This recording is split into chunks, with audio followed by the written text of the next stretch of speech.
Concentré sur le débat, je vous le dis, je suis là pour choquer. Si tu me dis que Rudy Garcia il a le niveau pour entraîner le Napoli, alors Balerdi il a le niveau pour jouer au Real Madrid. Rodrigo, sa hype elle a duré deux matchs la saison dernière. Mbappé aujourd'hui il est plus populaire que l'équipe de France et que Didier Deschamps. Mbappé, demain, il monte au créneau, il dit Deschamps c'est une pompe, il faut un changement d'entraîneur. T'es sûr que 48 heures après Deschamps, il va sauter. Mais je sais pas con, Dédé. Que Laurenti pense que le mec, il dépense 1 euro, il meurt. Je suis allé me faire la compile que ça mardi. La compile a duré 2 minutes, il n'y avait pas grand chose. C'était souvent les 3 bonnes tacles qui revenaient. Je me suis dit, attends, il y a que ça dans la compile. Guardiola, meilleur coach de l'histoire. C'est même pas le meilleur coach de l'histoire du Barça. Il faut arrêter avec Payet, c'est un grand joueur. Alex Ferguson, c'est juste un Giroud qui a eu beaucoup de moyens. C'est pour ça qu'il a réussi. Pendant des années, on se faisait dérouiller à chaque gros match. Ça fait penser à Rudy Garcia. Le match, il va débuter. Les 11 sur le terrain, ils vont se caguer dessus. On va sortir les pop-corn, on va observer tout ça. On va tous mourir. Moi, j'y crois pas. On va se faire éliminer comme des putes. J'en suis sûr. J'ai déjà tout prévu. Le paquet de mouchoirs. Je veux pas avoir ça. Si t'enlèves le championnat anglais, allemand, espagnol, italien, portugais, lituanien, la Ligue 1 c'est le meilleur championnat européen. Mbappé, c'est un remplisseur de brouettes. Par contre, quand il faut aller trousser les grosses équipes, malheureusement, c'est lui qui se fait remplir.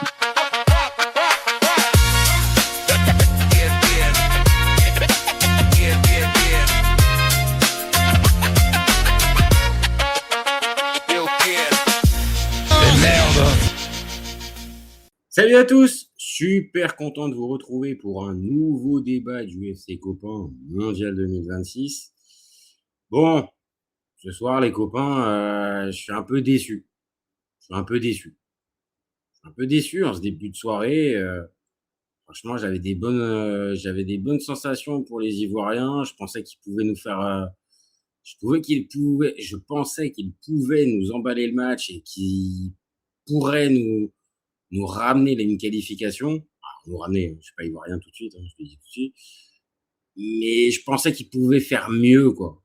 Je suis un peu déçu. Voilà. Avant même de commencer, je vous le dis, je suis un peu déçu. Je suis un peu déçu parce que j'ai vu. Bon, on va y aller quand même. Hein.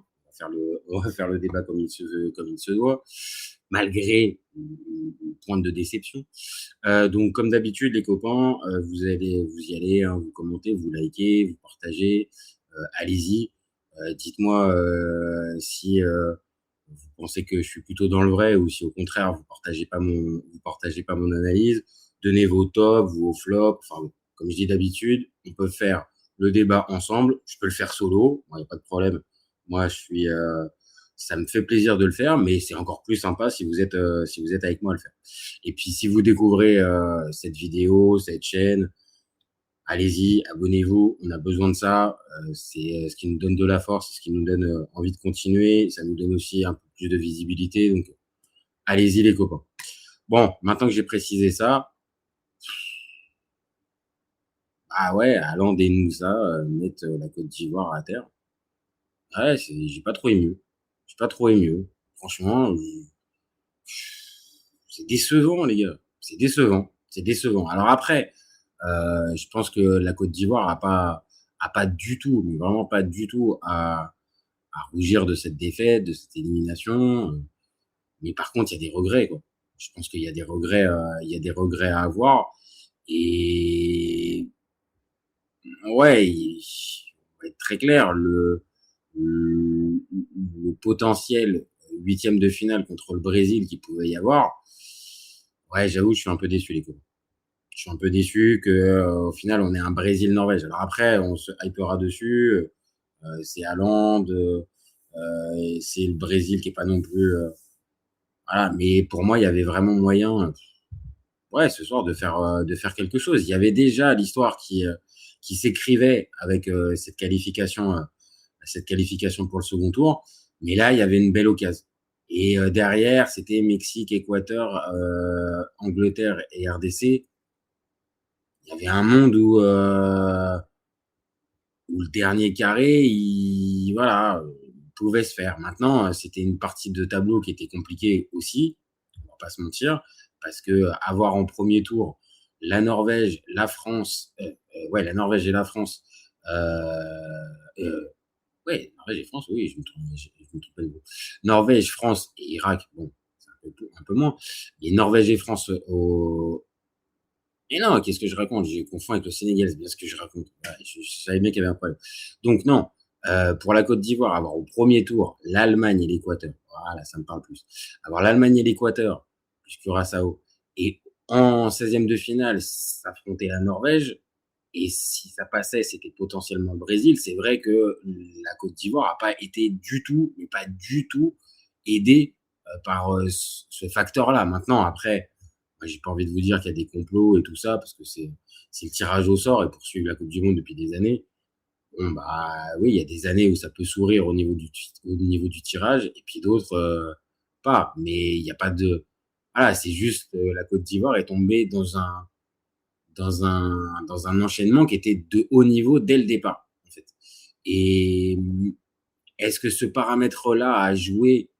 Je sais pas. J'ai pas senti que physiquement, véritablement, la Côte d'Ivoire avait lâché. Mais pour moi, comment dire, peut-être que ça a pompé des forces là où la Norvège, pour son dernier match, a fait tourner l'intégralité. Mais c'est pareil. Est-ce qu'il y a eu l'intensité maximale pour la Côte d'Ivoire pour le dernier match contre Curaçao? Je sais pas. Je pense que sur le point de vue physique, je pense que les deux équipes étaient sur un truc similaire. Elles avaient eu un gros premier tour. Donc, je sais pas si c'est là où vraiment ça a fait la différence. Mais ce qui est sûr, bah ouais, c'est que ça passe pas, quoi. C'est que ça passe pas. Donc, bon, on va essayer de refaire le truc dans l'ordre. Il y a Amine DZ, salut à toi, mon copain. Salut, dégoûté pour les Ivoiriens. Bah ouais, pareil. Franchement, ils avaient une vraie belle équipe. Et quand on voit encore ce qui est aligné ce soir, bon, après, on pourra toujours se poser la question de Diallo. Et j'ai pas l'info si Diallo, en fait, c'était un choix de l'entraîneur ou il n'était pas à 100% physiquement. Parce que pour moi, on a fait le débat sur la chaîne hier avec Chris et Désiré, deux copains ivoiriens. Pour nous, Diallo, il n'y avait pas un monde où il n'était pas présent. Donc, dites-moi, moi, j'ai pas l'info. J'ai pas l'info de savoir si c'est un truc au niveau de comment, au niveau physique, ou si c'est un vrai choix de l'entraîneur. Après, je vais pas mentir, j'ai trouvé le match de Nicolas Pepe qui était aligné à sa place intéressant. Et comme je le disais au tout départ, quand on regarde l'équipe sur le papier, bon, il y a toujours ce problème au niveau de la défense centrale. Je parle pour ce tournoi-là, parce que normalement, avec Ndika, tu es tranquille. Mais sauf que Ndika n'est pas apte pour jouer 90 minutes pour Emer Faé, et même pas pour au moins rentrer un petit peu contre Curaçao. Donc, bah c'est Agbadou qui finit derrière. Alors, quand on voit les notes, c'est pas moi qui les ai mis, les notes, mais quand on voit les notes, on a la sensation qu'Agbadou a fait un meilleur match que Kosonou. J'ai pas réellement cette sensation-là. Maintenant, pareil, hein, dites-moi dans le chat si vous avez cette sensation. Moi, j'ai pas trop l'impression. Moi, je pense plus que, en gros, Emer Faé, il est reparti sur la formule qui avait fonctionné pendant le premier tour. Évidemment, si Go était plus là, et donc Guéladoué prenait la place, mais la charnière Kosonou-Agbadou, même imparfaite, et même avec les erreurs faites contre l'Allemagne notamment, il reste dessus. Et il n'a pas pris de risque. C'était ce qu'on se disait hier, on se posait comme question. Est-ce qu'il va prendre le risque de déstabiliser ça, sachant que on n'est pas sûr du tout que Ndika a du temps de jeu? Voilà ce qui a été opté, ce pourquoi Emer Faé a opté, bah, c'est la continuité. Et pour le milieu, par contre, bon, bah là, je dois dire que c'est la meilleure formule. Sangaré, Christinao et Kessié, bon, c'est peut-être imparfait à certains endroits, pas de problème, mais ça reste quand même la solution la plus complémentaire. Alors après, je sais pas ce que vous avez pensé du match de Christinao, ça a été moi j'ai trouvé que ça a été compliqué pour le milieu de terrain ivoirien. Mais voilà, hein, là on s'attarde plus sur la Côte d'Ivoire parce que forcément on avait, comme je vous l'ai dit, un œil un petit peu bienveillant vis-à-vis de cette sélection ivoirienne. Mais de l'autre, je vous le repartage, hein, les copains. Il y a un adversaire. Hein. Il y a un adversaire en face. Et bien sûr, c'est beaucoup moins sexy et connu et avec beaucoup moins de rêves que ce qu'on peut avoir avec Crisinao, Franck Kessié ou Ibrahim Sangaré. Mais les deux Berg, enfin Bergueux et Berg qui étaient passés par Lens. Bon, si vous ajoutez aux deux gardes, il y a du répondant en face. Hein. Il y a vraiment du répondant. Hein.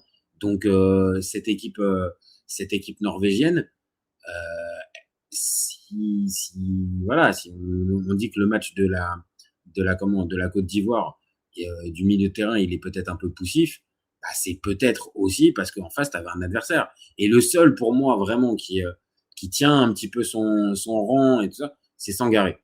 Sangaré en point de basse, vraiment, quand il est à ce poste-là tout seul, avec personne sur la même ligne, ouais, j'ai pas envie de dire qu'il rayonne, mais il est quand même, il est quand même très positif. Et après, Kessié, moi, je vais pas me faire des copains forcément, parce que je trouve que Franck Kessié maintenant te ralentit trop, Nick. Il ralentit trop, Nick. Je comprends, hein, il veut jouer à sa main, il veut que et l'entraîneur sûrement aussi veut optimiser toutes les qualités de Kessié, mais pour moi c'est un frein à ce jeu qui peut être peut-être plus piquant, plus vif en transition. Kessié, il y a quand même beaucoup de besoin de touche de balle quand même. Alors bien sûr, hein, je dis pas qu'à chaque fois il peut pas jouer en une touche, mais il y a quand même beaucoup trop, je trouve, de touches de balle. Et pendant un temps, ok, je peux même nuancer parce que toute la période Milan, il y a du bon, mais il y a aussi pas mal de mauvais dans cette période-là. À cette époque-là, physiquement, il en impose en fait. Donc que ça soit la conservation de ballon, que ça soit la finition peut-être dans le dernier jet, dans les derniers 20 mètres, la vivacité, ouais, peut-être que là, il avait un peu plus. Là, je trouve, voilà, l'idée, c'est pas de faire un tunnel sur Franck Kessié, hein. C'est juste de dire, je sais pas si la Côte d'Ivoire doit absolument se mettre au diapason de Franck Kessié. Voilà. Maintenant, évidemment, hein, ça reste un taulier. Sa CAN 2023, on peut pas lui enlever, loin de là. Son importance dans l'équipe, grandissante et croissante depuis des années, on peut pas lui enlever. Mon truc, c'est pas de dire il faut enlever Kessié quoi qu'il arrive. Non, loin de là. Juste Kessié comme point de référence du milieu de terrain, ça tranche avec ce que tu peux avoir comme jeu, comme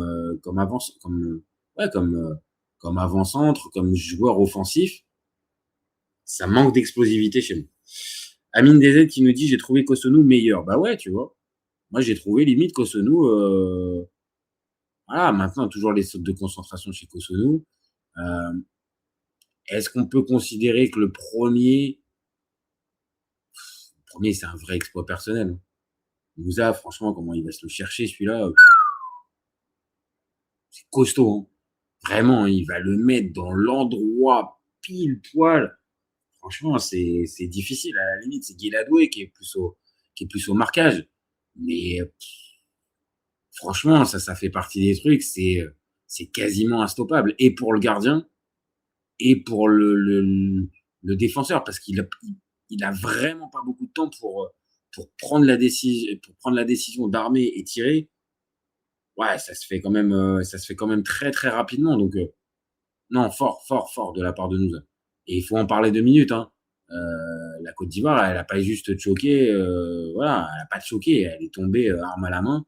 Mais face à une équipe de Norvège, c'est vraiment pas mal hein, quand il y a le 11. Hein. Parce qu'on a peut-être un petit peu le zoom un peu trompeur du match contre les Bleus, où évidemment, ça se termine en 4-1. Il y a des largesses totales, machin, mais bon, ça reste un match, on avait bien compris chez les Norvégiens, qui était anecdotique, entre guillemets. Il y avait 10 titulaires qui n'étaient pas là du match précédent. Là, on voit bien quand même que quand il y a le 11 qui est aligné, et encore, il manque un Ryerson qui s'est blessé au tout début de la compétition. Et franchement, il y a quand même de la qualité, hein. Et je vais pas vous dire juste, regardez, ils ont un numéro 9 qui est bon. C'est vraiment pas ça, hein. C'est que cette équipe norvégienne, même les joueurs un peu, je vous dis, un peu sous-cotés ou moins hypés, avec une hype moins grande, type Berge ou Berg au milieu de terrain, franchement, faut se les coltiner, hein. Et puis, le fameux cliché, c'est les Vikings, ils sont costauds. Ouais, ils sont costauds, d'accord, mais c'est des joueurs de ballon, hein. Donc, petite pique à nos amis paraguayens, on peut avoir un petit pays aussi et arriver à jouer au football malgré des conditions et des traditions, machin. Parce que quand on voit jouer les Norvégiens, désolé, c'est pas qu'un football de Scandinave et de kick and rush, hein. Vraiment, allez regarder juste le premier but de Nusa. Si vous allez me dire que ça, c'est un pur 100% viking, je veux bien, hein, mais non, on n'a pas les mêmes refs, hein. Amine DZ qui nous dit, c'est ce qu'on se disait avant le début de la compétition, le point faible de cette équipe était le milieu de terrain vieillissant. Et ouais. Et je pense que, voilà, je pose la question dans le débat, qui gagne la bataille tactique? Alors, c'est facile, hein. De toute façon, on le pose toujours à la fin des matchs, mais c'est logique.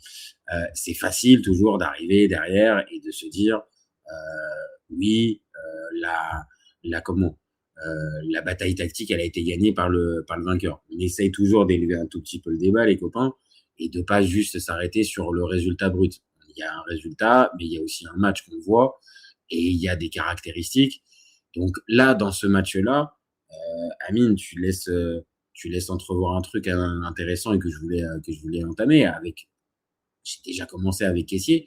C'est bien sûr la formule avec Crisinao, Sangaré et Kessié, c'est la plus adaptée. Maintenant, est-ce que en termes de milieu de terrain de très haut niveau, parce que là, en fait, on n'est plus au très haut niveau continental, on est au très haut niveau international. Et c'est pas péjoratif du tout quand je dis ça, hein, mais c'est la même chose pour les compétitions européennes. Pour moi, ça reste un cran en dessous de la compétition internationale ultime, qui est la Coupe du Monde. Et peu importe qu'on soit à 32 ou 48, pour moi, ça reste pareil.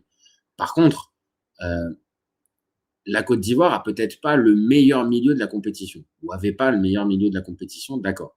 Maintenant, de la manière dont c'est articulé et d'avoir trouvé la bonne formule, on va dire au fur et à mesure de la compétition, parce que je rappelle qu'au début de la compétition, on voyait encore Seko Fofana qui rentrait, hein.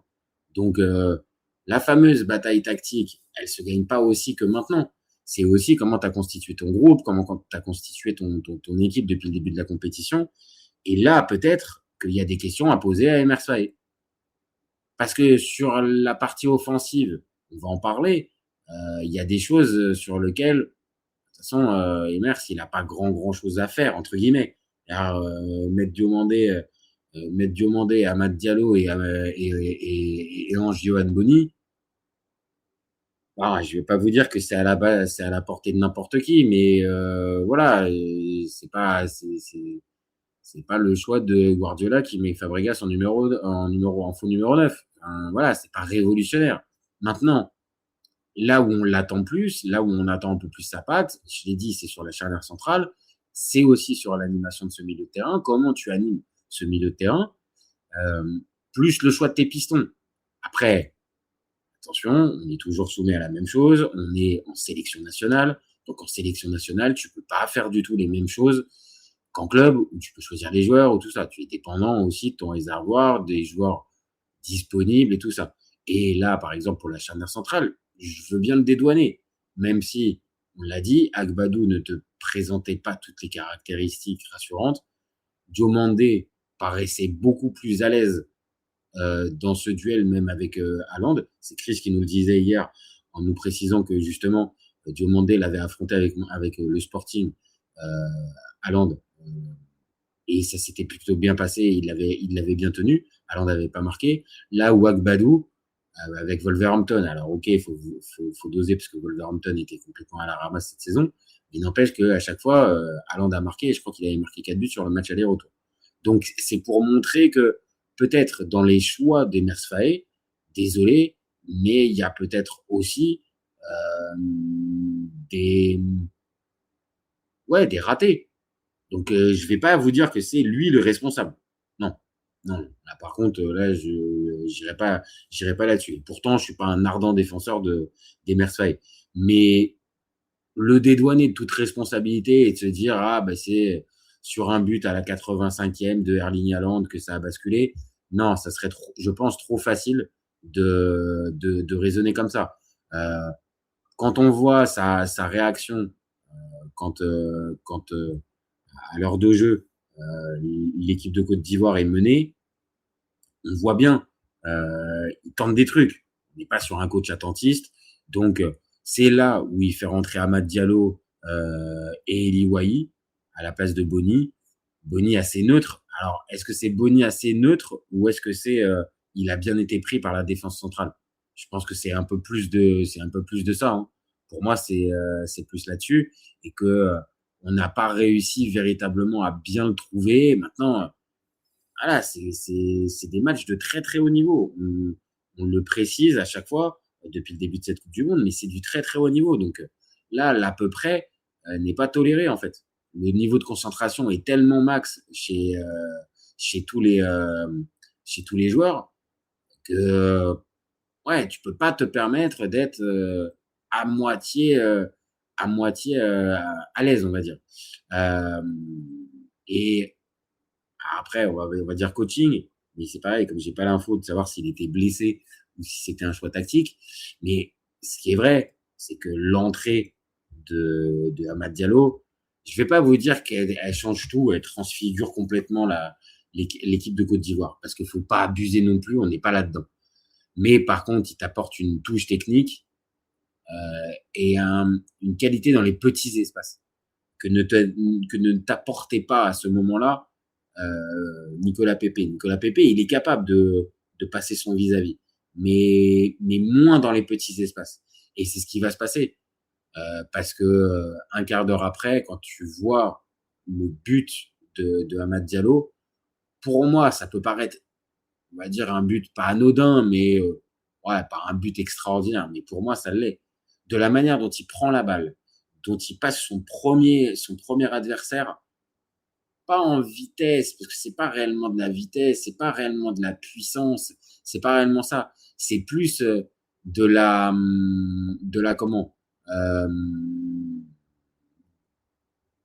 d'intelligence de jeu, de déplacement et d'arriver à bien placer son corps devant l'adversaire et derrière après juste le petit toucher de balle qui te permet d'effacer l'espace de 3-4 secondes ton défenseur qui sait plus où est-ce qu'il est puisqu'il est obligé de tourner la tête parce que il n'avait pas anticipé ce petit geste technique. Et ce petit geste technique, c'est pas juste pour passer son vis-à-vis, c'est juste pour se remettre en position avec une fenêtre de tir. Et les gars, quand vous voyez juste l'endroit où il la place, il n'a pas besoin de péter la cage, il n'a pas besoin de tout ça. C'est juste fait en toucher de balle et du début de l'action jusqu'à la fin, c'est un joueur de classe. Je suis désolé. Qui a peut-être pas la reconnaissance qu'il mérite, mais on le voit bien. La dernière CAN, c'est lui qui est au-dessus. C'est lui qui porte cette Côte d'Ivoire jusqu'en quart de finale, malheureusement contre les Égyptiens. C'est lui là contre l'Équateur qui sauve la patrie à la 90e minute.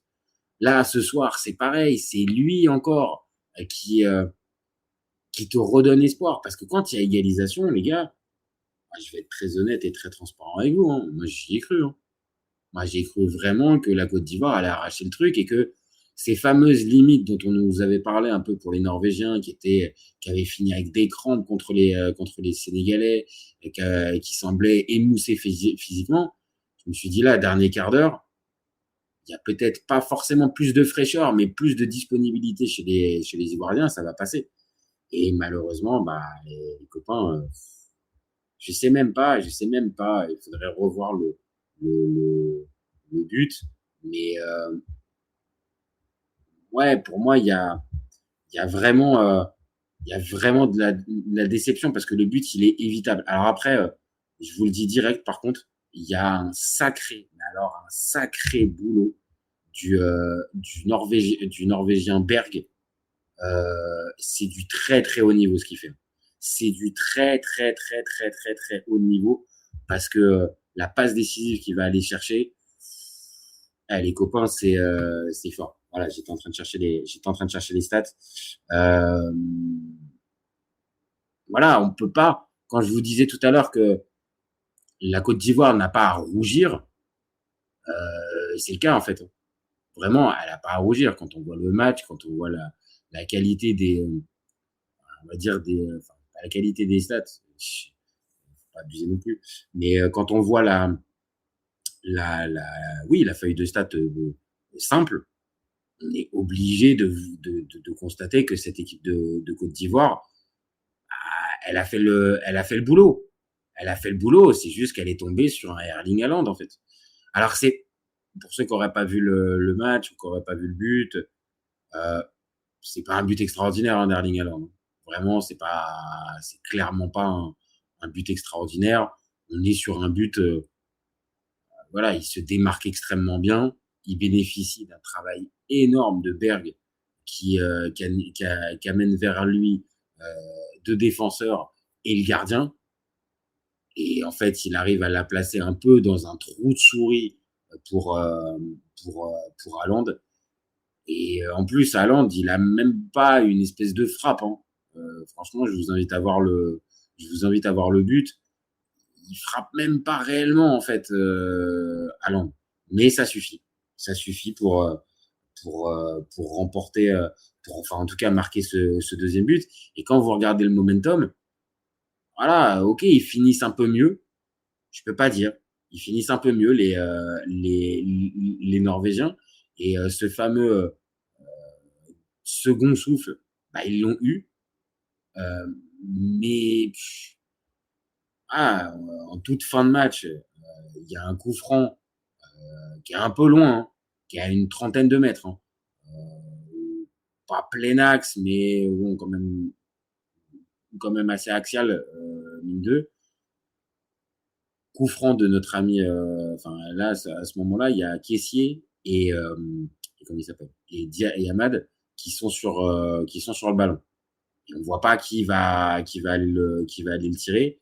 Moi, je me dis que c'est trop loin pour un Ahmad et je me dis que Kessié, ça va pas passer. Donc, j'ai pas beaucoup d'espoir sur ce coup franc.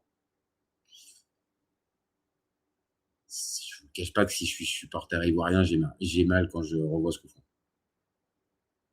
Vraiment.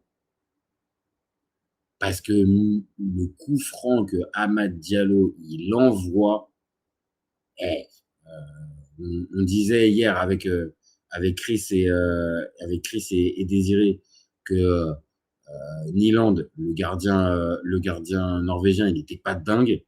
Ouais, quand même. Là, allez revoir le but qui va sortir, le coquin. C'est très très très très très très fort, ce qu'il a été chercher. Donc voilà, ce match-là, il est dommage. Il est dommage. Moi, je vois pas d'autres termes. Et on va dire en termes de qualité pure, juste, moi, je vous dis, je mets un 7 à ce que j'ai vu, parce que c'était une vraie belle opposition, comme j'ai dit. On n'était pas sur un match où le fameux enjeu prend le pas sur le jeu. Il y a eu vraiment l'envie pour les deux équipes d'aller chercher cette win. C'est ce que j'ai aimé. Il y a eu du suspense jusqu'au bout parce que je l'ai dit, le coup franc d'Amad, ça doit être 94, 95e. C'est dernier frisson, dernier moment. Et voilà, ça bascule sur, comme je l'ai dit, un but de Erling Haaland.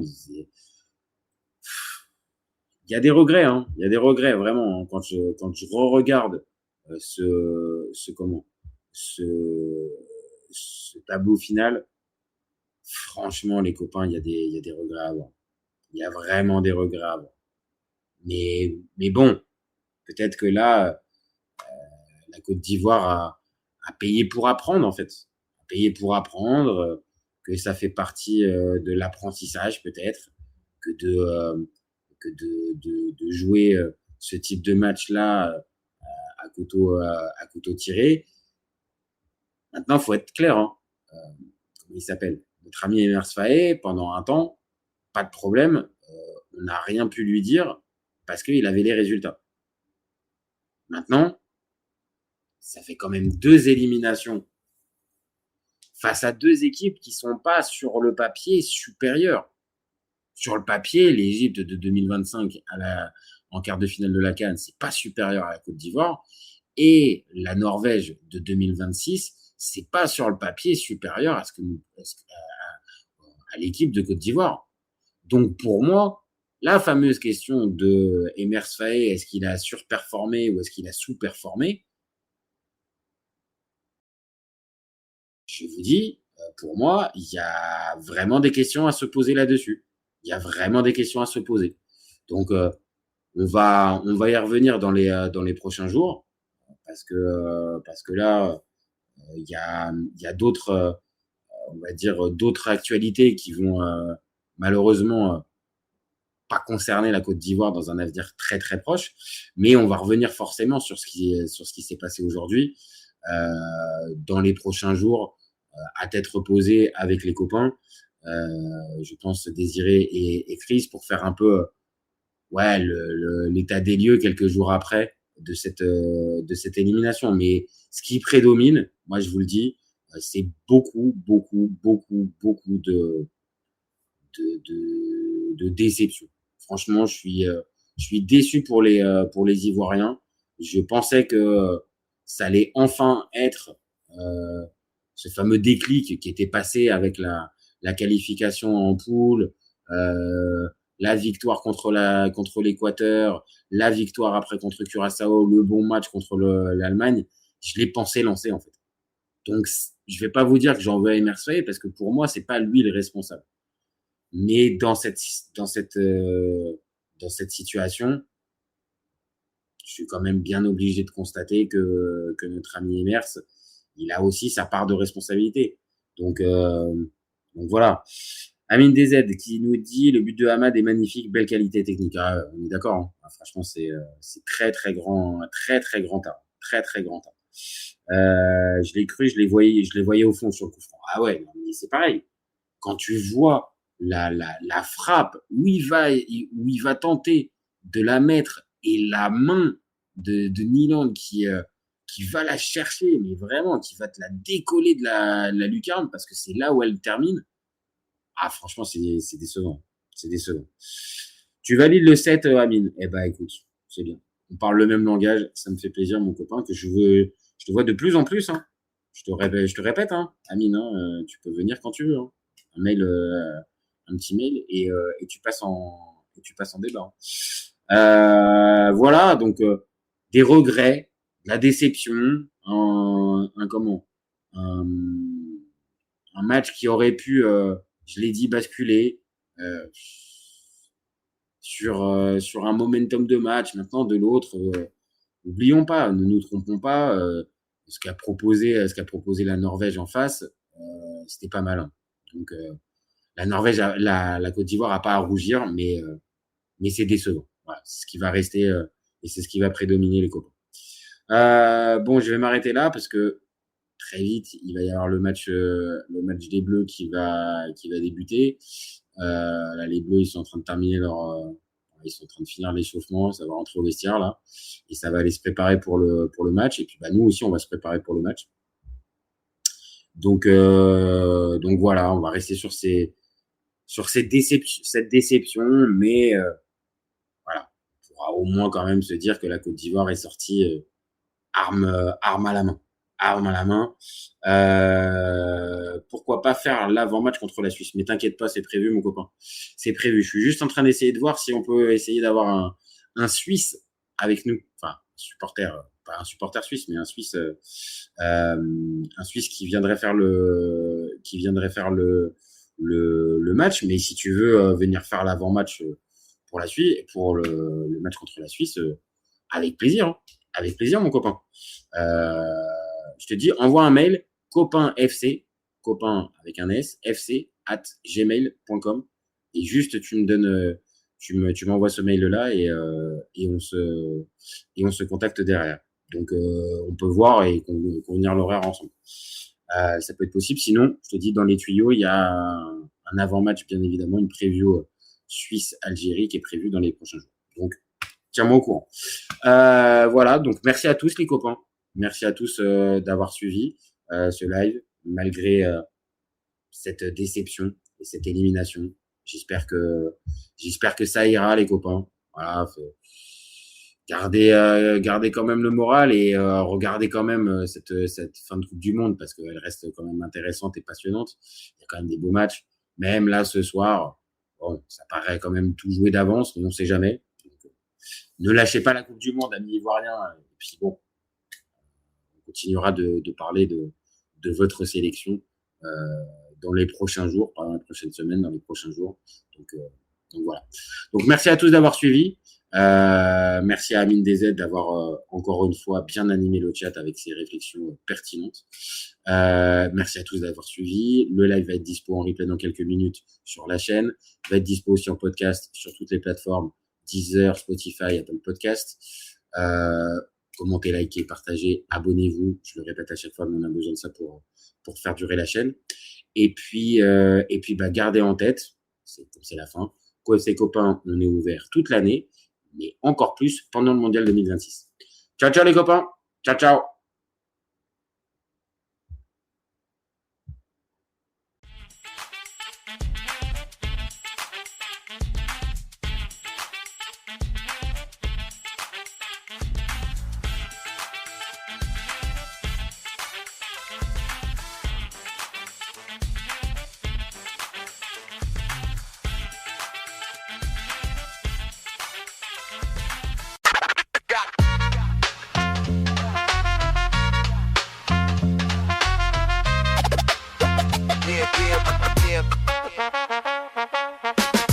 On se concentrer sur le débat, je vous le dis, je suis là pour choquer. Si tu me dis que Rudy Garcia il a le niveau pour entraîner le Napoli, alors Balerdi il a le niveau pour jouer au Real Madrid. Rodrigo, sa hype elle a duré du match la saison dernière. Mbappé aujourd'hui il est plus populaire que l'équipe de France et que Didier Deschamps. Mbappé, demain, il monte au créneau, il dit Deschamps c'est une pompe, il faut un changement d'entraîneur. T'es sûr que 48 heures après Deschamps il va sauter.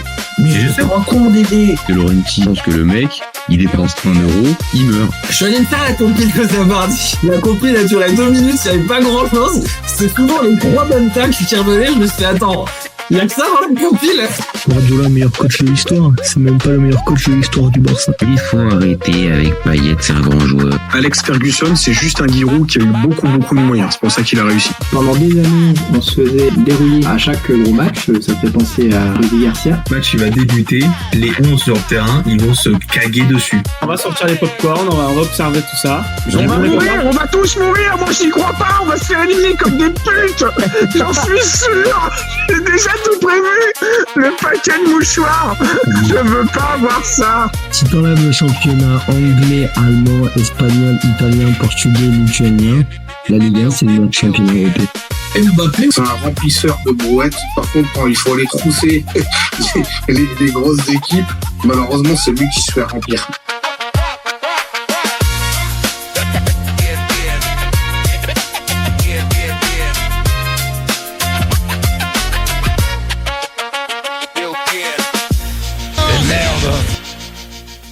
Salut à tous, super content de vous retrouver pour un nouveau débat mondial 2026 du FC Copain.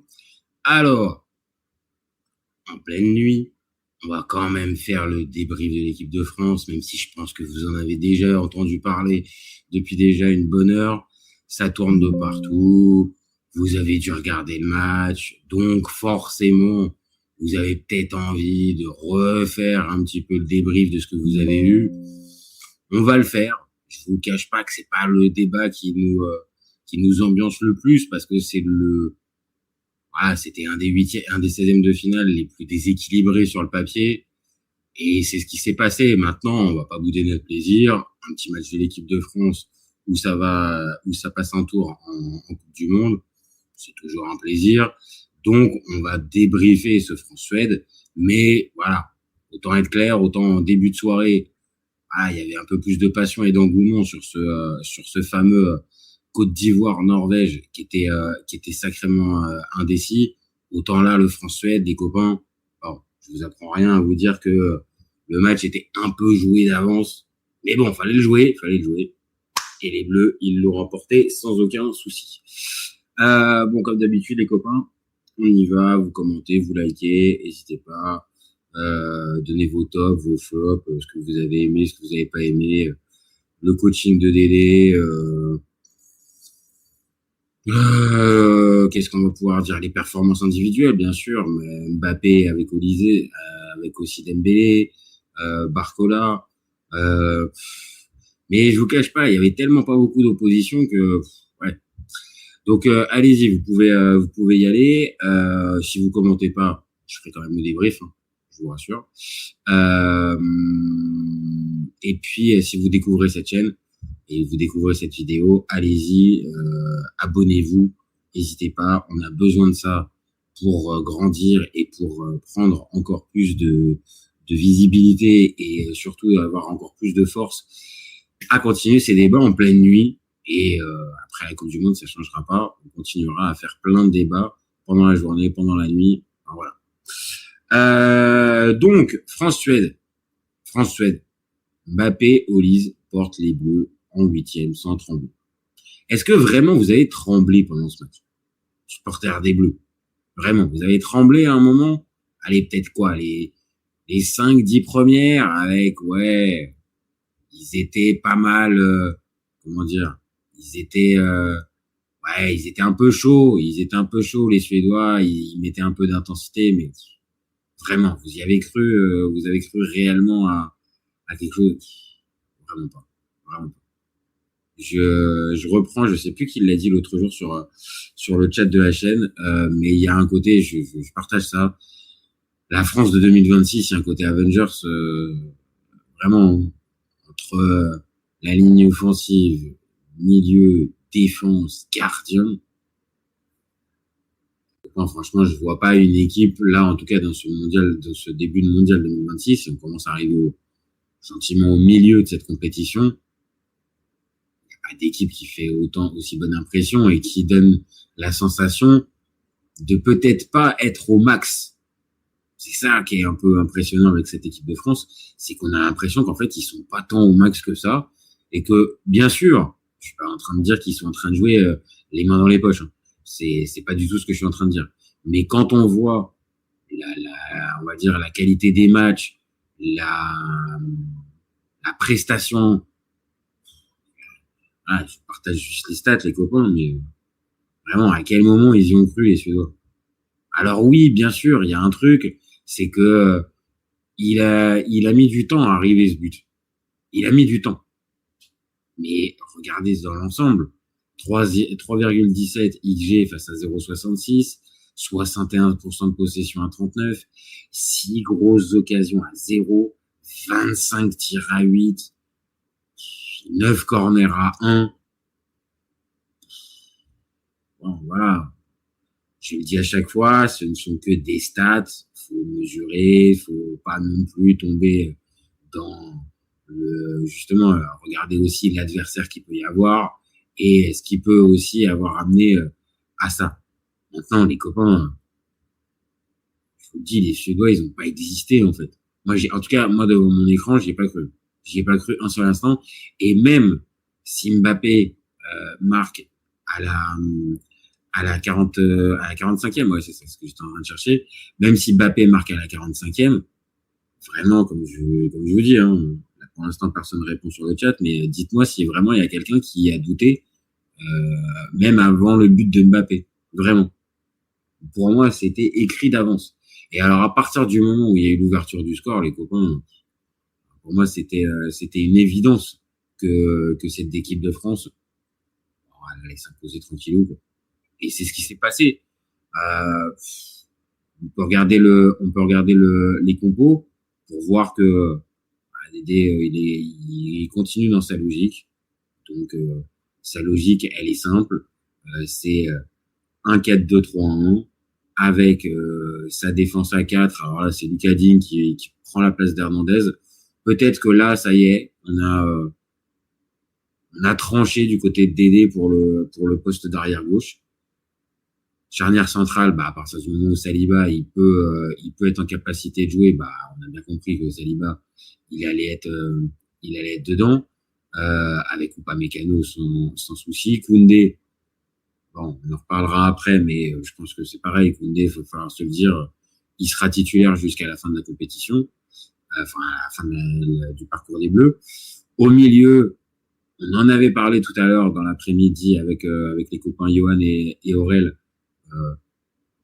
Oui, on pensait déjà que la paire Tchouaméni-Rabiot, c'est la plus complète et c'est celle qui présente le plus de garanties pour ce 4-2-3-1. Et c'est ce qui s'est avéré, je pense. C'est ce qui s'est avéré, et je pense que même quand on va élever le niveau, je pense que ce duo-là au milieu de terrain, je pense que tu peux pas faire mieux. Je pense, hein. Après, c'est interchangeable. Tu peux avoir des gars qui peuvent avoir des niveaux de performance plus ou moins similaires. Mais si tu cherches vraiment à avoir le plus de certitude dans ce secteur-là, voilà. Je dis pas que Tchouaméni et Rabiot, dans toutes les zones du terrain, ils sont à l'aise, mais quand même. Il y a vraiment une certaine polyvalence qu'on peut trouver chez les deux. Et ils colmatent bien les espaces peut-être laissés par le quatuor devant. Mais le quatuor devant, faut pas se bourrer, hein. Ça fait des replis défensifs, hein. On n'est pas sur une équipe vraiment coupée en deux avec les gars de devant qui sont complètement autonomes et qui reviennent une fois sur 4. Non, même Mbappé fait du boulot. Alors après, je vais pas vous mentir, je vais pas vous inventer que Mbappé est un monstre de remplacement et que c'est devenu Cavani. Mais force est de constater que dans cette équipe de France, il hésite beaucoup moins à participer aux sales tâches, au travail défensif, et ça peut forcément aider cette équipe de France. Ça, c'est évident. Si t'as 10 joueurs à la perte de balle qui sont quand même un minimum concernés et que t'en as pas juste un qui est complètement électron libre et que tu ne vois pas, ouais, je pense que ça peut pas coller. Donc là, les 4, ce soir, évidemment, le trio Olise, Mbappé, Dembélé, j'en parle pas, évidemment qu'il est titulaire, mais ce soir, c'est Barcola. Et on était un peu comment dire, sceptique sur Barcola cet après-midi quand on a fait la preview du France-Suède, en se disant que Barcola peut-être mieux dans cette phase de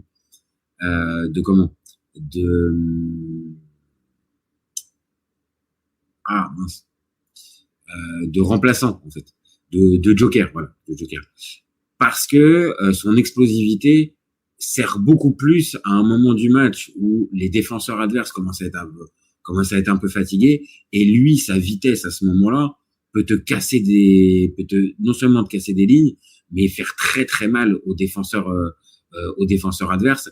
Donc forcément, nous on militait plus pour Barcola remplaçant.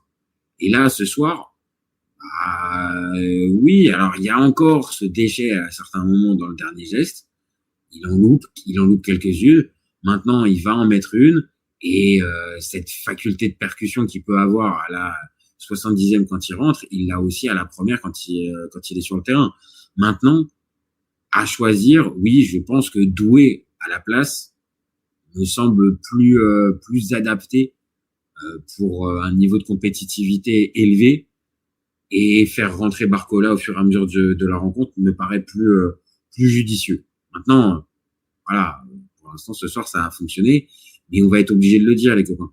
C'est que plus on avance, moi, il n'y a pas de problème, on peut continuer à parler de ce match. Mais regardez ce qu'il y a en face.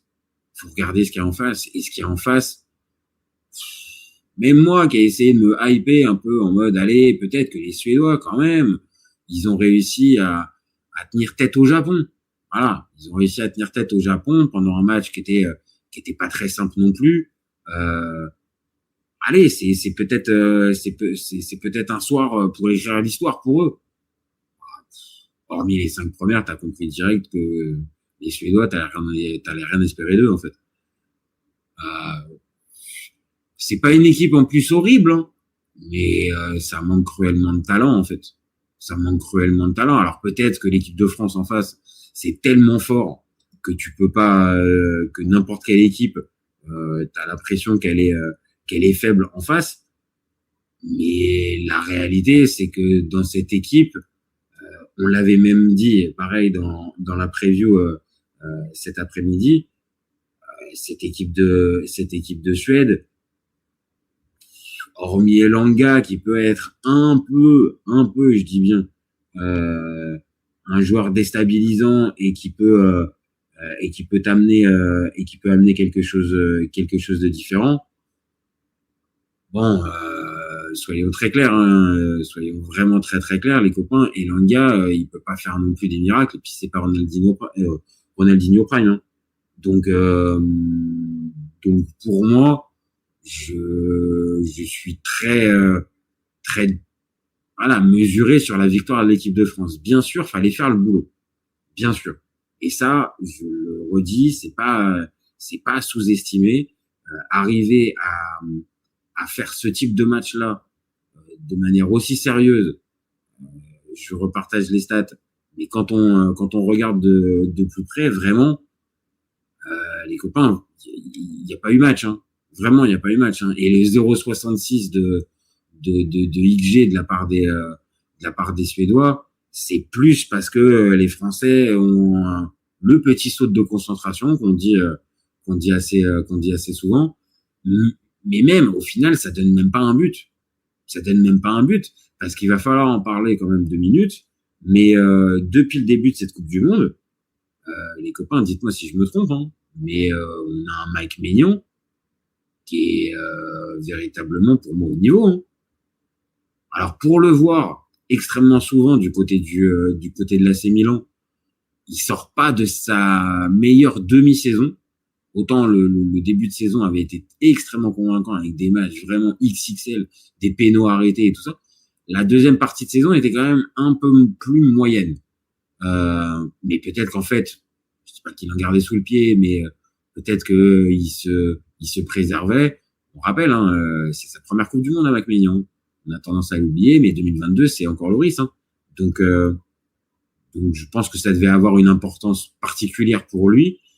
Et on voit qu'il est affûté, on voit qu'il est présent sur sa ligne comme d'habitude, mais là on a, je vais pas vous dire qu'on a Magic Mike, le fameux Magic Mike qui peut dégoûter n'importe quel attaquant, mais on n'en est pas loin. En tout cas, on a un Mike Maignan ultra concerné, je trouve, et au-delà du penalty arrêté, dans tous les matchs, alors peut-être pas contre l'Irak. Contre l'Irak, il y a peut-être pas de vraie occasion, opportunité pour l'Irak. Mais que ça soit contre le Sénégal, où ok, il pas son meilleur match. Mais après, ce qu'il fait contre la Norvège, et là ce soir, il n'y a pas beaucoup. Il n'y a pas beaucoup à faire. Mais il le fait sans aucun problème. Et ça, pour moi, c'est aussi à ça que tu vois un grand gardien. Bien sûr, quand il est canardé et qu'il s'en prend plein la face, bien sûr que on retient tout ça chez un gardien. Mais oublions pas le gardien qui n'a que 1 ou 2 arrêts à faire pendant son match et qui va les faire. Et là, en tout cas pour ce match-là, c'était pas des arrêts dingues, mais il les a fait, il a été présent et c'était pareil contre la Norvège. Donc, voilà, il n'y a pas... d'habitude, on pose la question, même on dit, est-ce que qui a gagné la bataille tactique? Qui va gagner la bataille tactique? Voilà, c'est ce qu'on dit généralement dans l'avant-match. Là, je vous le dis, en fait, vous allez me dire ce que vous en pensez. Mais pour moi, en fait, il n'y a pas eu de bataille tactique. Il n'y a pas eu de bataille tactique. La bataille tactique, elle s'est résumée à la Suède qui subit le jeu des Bleus, en fait. Et voilà, qui va gagner la bataille tactique? Bah voilà le résultat, quoi, en fait. Voilà, 3-Z. Voilà. Donc, merci notre ami Graham Potter. Alors, on avait appelé à ça tout à l'heure dans la preview. On avait dit, et si peut-être la solution pour la Suède de Graham Potter, ça serait de faire un comment? De poser le bus, type un peu à la paraguayenne. Vu qu'ils n'ont pas les joueurs pour pouvoir jouer très haut et imposer un gros pressing, peut-être qu'il faudrait la jouer plus pragmatique et la jouer un peu, bah voilà, comme on l'a dit, comme les Paraguayens. Bah les copains, je vais pas vous mentir, hein, mais ça s'est pas réellement passé comme ça en fait. Donc voilà, c'est quand même très décevant. C'est quand même très décevant pour le match en lui-même parce qu'on n'a pas pu vraiment avoir une opposition en face de l'équipe de France. Et ça, je trouve que c'est dommage. Ça laisse un petit goût, pas d'inachevé, parce qu'encore une fois, il faut prendre et il n'y a pas forcément besoin de tests particuliers pour arriver à se décider. Mais c'est vrai que arriver peut-être à voir une équipe de France face à une vraie adversité qui fait un match plein et convaincant, bon bah peut-être que là on aurait beaucoup plus de certitude en fait. Voilà. Maintenant, comme je viens de le dire, on va pas non plus se plaindre et dire que bah c'est dommage parce que on n'a pas pu avoir ce qu'on cherchait. Non, bon, voilà. La France, je l'ai partagé, je vous le repartage. Les stats sont largement à l'avantage des Bleus. Voilà, allez pas chercher plus loin en fait. Faut pas aller. Je pense qu'il faut pas aller chercher plus loin.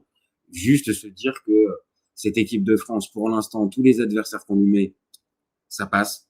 Il y a le même état d'esprit, il y a la même implication, il y a la même envie de faire mal à l'adversaire, la même gestion des momentum.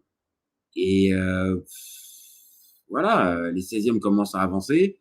On a de plus en plus d'équipes, c'est logique, qui commencent à partir. Là, on en a encore une nouvelle, donc la Suède, après la Côte d'Ivoire en début de soirée. Maintenant, le tableau, on le connaît, hein, pour ceux qui n'auraient pas encore, qui en auraient pas encore connaissance. Les copains, le tableau, le prochain adversaire, c'est Paraguay. Hein. C'est les copains paraguayens. C'est les catcheurs paraguayens qui viennent jouer contre l'équipe de France. Alors, ça sera peut-être un test pour un truc. Voilà. Ce match sera peut-être un test face à un bloc bas qui aime jouer en bloc bas et qui le maîtrise. On a bien vu, là, pour le coup, qu'il le maîtrisait allègrement face à l'Allemagne. Est-ce que l'équipe de France va pouvoir aussi naturellement et simplement imposer son plan de jeu, imposer son tempo et gagner le match sans véritablement trembler une seule seconde? Je sais pas. C'est une vraie interrogation. Moi, j'ai tendance à penser que oui. Mais je vous l'avais dit contre l'Allemagne en preview, le Paraguay, si tu leur laisses un micro espoir, une porte un tout petit peu ouverte, c'est terminé. C'est terminé. Ces gars-là, c'est des vrais chiens de la casse qui peuvent arriver à te faire péter un câble, qui peuvent arriver à te faire sortir de ton match et qui, c'est peut-être un détail, hein, mais qui prennent plaisir, vraiment, qui prennent plaisir à défendre. Donc attention, cette équipe, faut juste bien la préparer et bien l'étudier. Maintenant, j'ai entendu Deschamps à la fin du match contre la Suède De la manière dont il en a parlé, je pense vraiment pas que ça va être sous-estimé et que l'équipe du Paraguay va être prise, va pas être prise au sérieux. Vraiment, je vois pas comment. Je vois pas comment. Et en plus, ils sont prévenus. C'est-à-dire que même s'ils le voulaient, là, le fait que l'Allemagne soit tombée dans ce piège, je pense que là, pour eux, il n'y a pas de véritable question et débat. Non, faut pas les sous-estimer. Faut jouer le truc à 100%. Et si tu joues à 100%, je vois pas un monde. Vraiment, vous pouvez m'expliquer comme vous voulez, les copains. Je ne vois pas un monde où l'équipe de France ne se qualifie pas face au Paraguay. Sauf si, voilà, comme j'ai dit, mentalement, tu appréhendes mal ce match. Mais voilà, hein, je pense que les Paraguayens, en voyant le match de ce soir, ils ont dû quand même regarder un minimum l'équipe de France depuis le début du mondial. Je pense qu'ils sont pas super bien ce soir à l'idée de se dire qu'ils vont jouer Mbappé, Olise, Dembélé, Barcola ou deux. Honnêtement, je pense qu'ils sont pas au mieux. Mais voilà. Par contre, est-ce qu'on peut dire que vraiment l'équipe de France a pas mérité sa victoire? Non. L'autre truc, allez, à la limite, dont on pourrait parler peut-être, c'est le coaching peut-être. Ouais, c'est peut-être le coaching. Est-ce qu'on valide les changements de Dédé? Je suis pas sûr. Pour le coup, moi, je suis pas sûr. Voir Malo Gusto rentrer qu'à la 75e, bon, surtout que Jules Koundé, voilà, on va pas se mentir, en phase offensive, c'est quand même vachement compliqué, hein, Jules Koundé. Donc,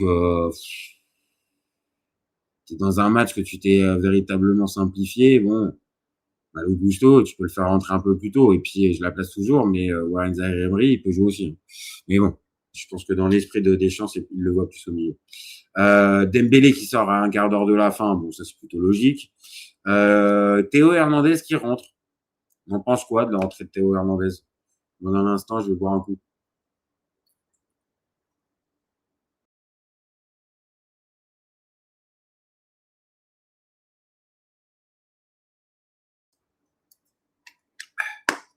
Pardon.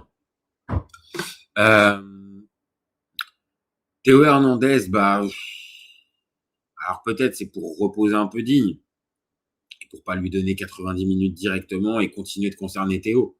Mais bon, quand on voit ce que nous propose Théo depuis le début de la compète, honnête, je pense que tu peux t'en passer. Et Cherki et Mateta qui rentrent à la 85e à la place de Olise et Mbappé. Bon, j'ai rien à dire, sauf que pareil, dans ce type de match, ils auraient peut-être pu rentrer un tout petit peu plus tôt. Voilà. Ils auraient peut-être pu rentrer un tout petit peu plus tôt. Olise, je pense qu'il a voulu le laisser Deschamps pour qu'il essaie de marquer son but. Pardon. Mais j'ai la sensation que Olise, il est un peu fâché avec le but. Un peu la sensation qu'il est, ouais, c'est ça, un peu dans le dernier geste et dans la finition, un peu moins bien. Par contre, il régale tellement parce que voilà, hein, c'est aussi le sujet du live. Je dis Olise et Mbappé portent les bleus, mais faut voir réellement comment la connexion Mbappé-Olise fait très très mal aux défenses adverses. Là, les copains, je vais pas vous mentir, hein, je vois très peu de défense pour l'instant en capacité de pouvoir tenir ce pressing-là avec, cette concentration-là avec ces deux-là. Vraiment. J'ai beaucoup de mal à imaginer une défense qui tient le choc. Alors, il y en aura peut-être, hein. Mais sur le papier, vraiment, il semble y avoir une connexion. Et puis disons-le, hein, la Coupe du Monde de Mbappé, bien sûr, on va toujours nuancer en précisant les adversaires, en se disant que le premier tour et là, en l'occurrence maintenant les 16e de finale, c'est à nuancer, c'est pas le... Ok, d'accord. pas de souci. On peut entendre. Maintenant, on va quand même être clair. Sa compétition, elle est très forte. Elle est partie sur des bases très élevées. Alors, juste pour info, pour ceux qui auraient pas, normalement, dans 3 minutes, on devait avoir le coup d'envoi de Équateur-Mexique, mais apparemment, en raison des conditions météo, les copains, il n'y a pas, pour l'instant, le coup d'envoi est retardé. Alors, je sais pas si c'est retardé, si c'est cuit, j'en sais rien. Et pour l'instant, le coup d'envoi qu'on devait avoir à 3 heures du mat, on l'a pas. Donc, pour l'instant, on a du suspense. Voilà. Mais pour en venir, oui, à la Coupe du Monde de Mbappé, véritablement, c'est fort. Vraiment. C'est très fort ce qu'il est en train d'accomplir. Maintenant, est-ce qu'il sera en capacité de pouvoir tenir toujours ce même niveau de compétitivité, de réalisme et d'implication? Ça, je suis pas Nostradamus pour pouvoir vous dire ça, mais je vois pas pourquoi ça changerait. Vraiment, je vois pas. Là, on est au 4e match. Allez, on va dire hormis sa première mi-temps contre le Sénégal, où il pêche surtout par manque de réalisme. C'est pas forcément il rate des trucs contre le jeu ou tout ça, mais il pêche par réalisme. Mais bon, il se rattrape largement en deuxième mi-temps. Contre l'Irak, c'est pareil, il est déterminant, il ouvre le score. Là, ce soir, c'est pareil, parce qu'en plus, il a un but qui est refusé pour hors-jeu. C'est un micro, hein. C'est un micro hors-jeu, c'est vraiment pas grand chose, mais bon, ça fait quand même hors-jeu. Mais on en est quand même à 6 buts et 2 passes décisives. Moi, je suis pas en train de banaliser, parce que ça reste très fort, mais ça reste un début de compétition. Et pareil, il faut le nuancer et tout ça. Mais il faut pas non plus le balayer d'un revers de main en mode, ouais, c'est pas si dingue que ça. Et quand même, ça reste important. Et dans cette fameuse quête à la Coupe du Monde, là, on en sait un peu plus, hein. On en sait un peu plus sur le parcours des Bleus, hein. Parce que là, les copains, voilà, on a le 8e, mais on a potentiellement le quart. Bien sûr, le football est fait de beaucoup de rebondissements, de tout ce que vous voulez. Oui, d'accord, pas de problème. Par contre, les chances qu'on ait de voir un France-Maroc en quart de finale, on se dit que c'est élevé. Non, parce que vraiment, hein, c'est très élevé les possibilités d'avoir le France-Maroc. Parce que Canada-Maroc, je vous le dis, je vois pas un monde où le Canada y arrive. Vraiment, je vois pas. Et Paraguay-France, hormis, je vous ai dit depuis tout à l'heure, hormis le fameux match bourbier dans lequel l'équipe de France tomberait, mais dans lequel je crois pas une demi-seconde avec Deschamps et son staff, pour moi, on court vers un France-Maroc en quart de finale. Donc là, on l'aurait pas en demi comme en 2022, mais en quart de finale. Ça va commencer à devenir un classique, hein.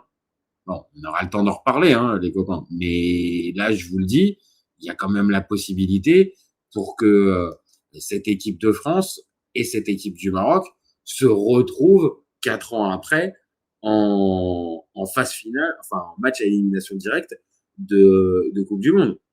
Donc c'est quand même là aussi, hein, on le savait pour l'équipe de France pour la compétitivité. Maintenant pour le Maroc, si c'est le cas, c'est quand même un gage très important de compétitivité. Maintenant, on attendra de voir, comme je l'ai dit, mais on commence à avoir une petite partie du tableau. Après, de l'autre côté, c'est un peu trop le feu pour savoir réellement entre le Portugal-Croatie, l'Espagne-Autriche, l'Espagne-Bosnie et le Belgique-Sénégal.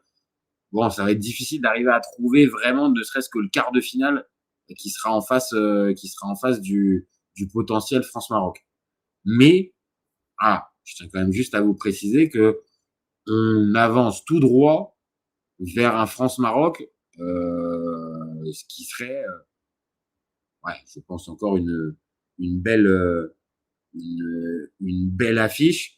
Et dites-moi en commentaire, mais j'aurais tendance à dire que le Maroc, on a commencé un peu à répondre à ça hier, mais j'aurais tendance à vous dire que le Maroc de 2026 semble supérieur à celui de 2022.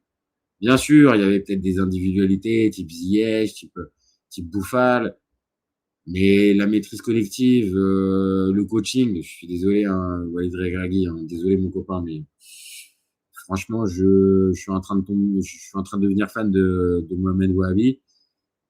Pour moi, on n'irait peut-être pas sur un 50-50 parce que voilà, l'équipe de France a une telle équipe d'Avengers, comme on le dit sur la chaîne depuis quelques jours, que ça sera peut-être difficile. Maintenant, le Maroc aura des arguments. Mais pour l'instant, je vais pas vous dire qu'on s'ennuie avec les Bleus parce que il faut faire le boulot. En fait, il faut faire le boulot et faut jamais sous-estimer, passer les tours, battre les équipes.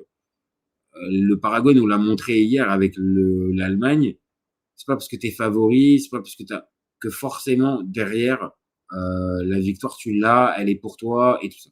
Donc ne jamais trop sous-estimer ce qui est fait en matière de passer un tour, de battre une équipe en élimination directe là en plus. Mais je vous le dis, je reste sur ma faim, il n'y a pas de véritable équipe qui pour l'instant donne du répondant aux Bleus. Alors peut-être qu'il n'y en aura pas, Peut-être que en fait les Bleus ils sont juste largement au-dessus de tout le monde et ils vont le montrer pendant la compète. Mais j'aimerais quand même avoir un tout petit peu plus d'adversité en face et que ça puisse répondre un peu et qu'on voit justement si cette équipe de France elle est en capacité de pouvoir vraiment imposer son jeu, battre tout le monde avec son style. Enfin, voilà, je voudrais voir ça. Donc forcément, quand je vous parle d'un France-Maroc, oui, j'ai envie d'avoir une vraie opposition en face. J'ai envie d'avoir une équipe qui peut être en capacité de contrarier les Bleus. Là, les Suédois ce soir, je la replace, ok, il y a une but à la 45e, mais je vais pas le dire, mais on s'est fait chier, quoi. Enfin, voilà. Bon, je vais m'arrêter là. Je pense qu'on a tout dit pour le match des Bleus. À voir maintenant pour ce 8e de finale. Mais bien que n'étant pas pour les Bleus depuis le début de la compétition et puis par définition, voilà, je vais juste faire une petite entorse là pour ce match contre le Paraguay. Ils étaient tellement insupportables les Paraguayens que s'ils pouvaient sortir, ça m'arrangerait. Voilà les copains. Merci à tous d'avoir suivi. Le live va être dispo en replay dans quelques minutes sur la chaîne. N'hésitez pas à commenter, à liker, à partager comme d'habitude. N'hésitez pas non plus à vous abonner. Je le dis, on a besoin de ça. C'est ce qui nous donne de la force, c'est ce qui nous donne envie de continuer, les copains. Et puis, gardez en tête, ces copains, on est ouvert toute l'année et encore plus pendant le Mondial 2026. Ciao, ciao les copains. Ciao, ciao.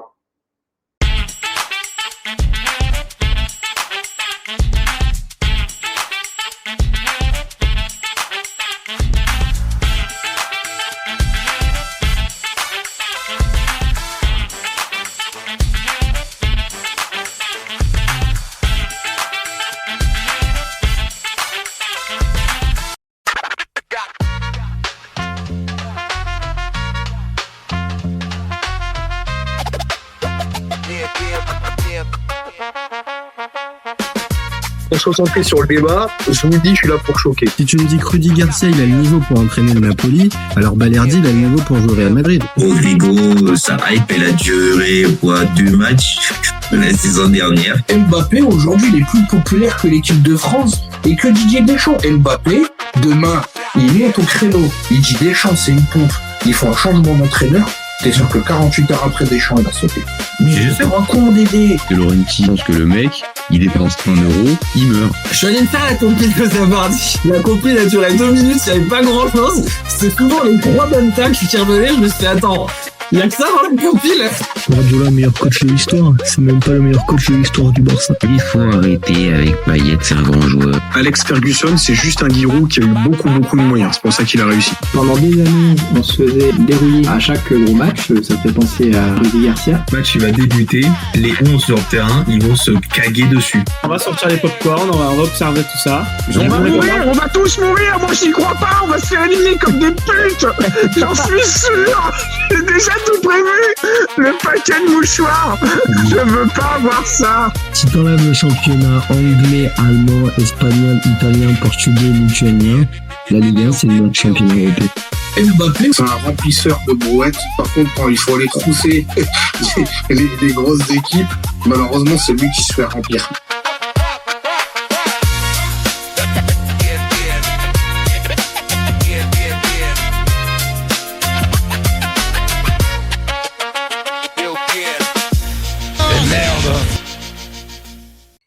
Salut à tous, super content de vous retrouver pour un nouveau débat du FC Copain Mondial 2026. Bon les copains, là il est 7h du mat, on finit tranquillou notre petite journée mondiale 2026. Alors bon, ils nous ont fait une petite subtilité, une petite heure supplémentaire. Donc bon, il y avait une heure de rab en gros, mais à attendre juste le coup d'envoi. Donc bon, c'est pour ça qu'on finit un peu tard aujourd'hui, mais on va quand même le faire parce que ce Mexique-Équateur, franchement les copains, ça valait le coup de se réveiller et d'être encore présent à cette heure-là, parce que franchement le match était sacrément intéressant. Alors oui, voilà, le score, voilà tout ça, on va en parler, mais il y a vraiment des enseignements à tirer, je pense, de ce match. Donc comme d'habitude les copains, on y va, vous y allez. Vous commentez, vous likez, vous partagez, vous me dites vos tops, vos flops, ce que vous avez aimé, ce que vous n'avez pas aimé, posez des questions si vous avez envie. Allez-y, le débat, il est ouvert et c'est plus sympa si vous le faites avec moi. Sinon, vous inquiétez pas, je le ferai tout seul. Dernière chose, si vous arrivez sur la chaîne, toujours pareil, on a besoin d'abonnements, on a besoin de visibilité et on a besoin de force. Donc, allez-y les copains, on y va. On envoie un abonnement, c'est pas grand chose pour vous, globalement. Et pour nous, vraiment, c'est un vrai plus. Bon, maintenant qu'on a dit ça, moi, je dis une chose ce soir, enfin, ce matin. Les gars, ce Mexique, il va être dur à éliminer de ce mondial. Vraiment. Parce que ce qu'on a vu ce soir, enfin, cette nuit, ce matin, c'est comme vous voulez. Enfin, là, il y a quelques dizaines de minutes. Vraiment. Je sais pas s'ils vont être en capacité de pouvoir reproduire ça tout le temps, les Mexicains. Mais vraiment, là, ce qu'ils nous ont montré, en termes d'intensité, de rythme, de course vers l'avant, de technique, d'audace, vraiment, ils ont mis tous les ingrédients, franchement, pour se rendre le match super simple. Et pour moi, ça souffre d'aucune contestation. Pour toute personne qui a vu le match, c'est pas possible de me dire que ce match-là, c'est pas maîtrisé de A à Z par les Mexicains. Là, les copains, je vous le dis, je vais pas dire une masterclass, mais on n'en est pas loin. On n'en est vraiment pas loin. Je vous montre les stats. Mais pour que vous voyez, alors c'est pas forcément en termes de grosses occasions. Il n'y a pas eu de face à face, il n'y a pas eu d'occasions comme ça. Par contre, le nombre de situations dangereuses, le nombre de moments où les Équatoriens savaient plus quoi faire avec la balle, vraiment la première mi-temps, c'est pas loin d'être une masterclass. Je vous dis, hein, c'est vraiment très très bon. Moi, j'ai beaucoup aimé dans cette équipe parce que on en avait parlé au tout début de la compétition quand on avait fait un petit focus sur les Mexicains en se disant bon, est-ce que ça peut aller loin, est-ce que ça peut. Moi, il y a des joueurs, je vous mens pas, je fais pas mon hipster du football. Il y a des joueurs que je découvre. Il y a des joueurs véritablement que je découvre. Et dans les joueurs que je découvre, le milieu de terrain là, avec Mora. Honnêtement, il faut en parler. Honnêtement, lui, il a vraiment quelque chose. Pendant ce match, il a été rayonnant. Lira, alors c'est pas le plus sexy, hein, Mais alors en numéro 6 qui te met le fameux bleu de chauffe, dédicace à Laouni, je sais pas si t'es là sur ce live, mais le fameux bleu de chauffe qui est mis et l'intensité qui était mise, c'était fou.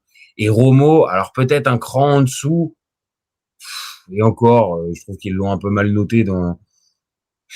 Non, franchement, les trois du milieu de terrain, ils ont mis un pressing de dingue et le milieu équatorien, mais il s'est fait bouffer. Mais il s'est fait véritablement bouffer de la première à la 45. Allez, la première à la 20e, les Équatoriens, ils voient pas le jour. Vraiment, ils voient pas le jour. C'en est même flippant parce que cette équipe-là, elle nous a habitués à être vachement intense, à mettre beaucoup d'impact, à redoubler les courses eux aussi, à pas avoir peur, à être audacieux. Là, ils ont pas pu en fait. Là, pendant toute la première toutes les 20 premières minutes, c'était assez fou ce qu'on a pu voir. Et voilà, au moment où on va dire les Mexicains ont relâché un tout petit peu le pressing, les Équatoriens, c'est là où ils ont été, ils se sont fait punir en fait. Ils ont commencé à faire remonter un peu le bloc. Et alors là, dans cette configuration là, je vous le dis, hein, c'est des chiens de la casse le Mexicain. Leur laisse rien du tout, hein. Ne leur laisse rien du tout parce que vraiment c'est une équipe qui dès que on va dire t'es pas bien en place derrière, c'est fini. Donc il y a le premier but de Quinones, franchement, belle frappe. Alors on pourra dire peut-être le gardien, non franchement la frappe elle est vraiment parfaite. C'est vraiment dur de dire quelque chose.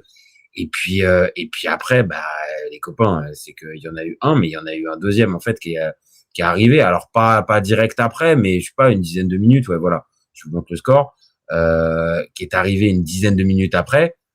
Alors à partir du moment où il y a eu le 2-0, moi j'ai continué à regarder bien évidemment, hein, mais le match avait pris une autre tournure à partir du moment où les Mexicains ont mené 2-0. Les Équatoriens ont tellement été sous pression et sont tellement fait bouffer sur leur point fort, parce que les Équatoriens, c'est ça, c'est une équipe qui met, comme je l'ai dit, beaucoup d'impact et beaucoup d'intensité, et si tu les prends à ce petit jeu-là, bah ouais, ils se sont fait bouffer.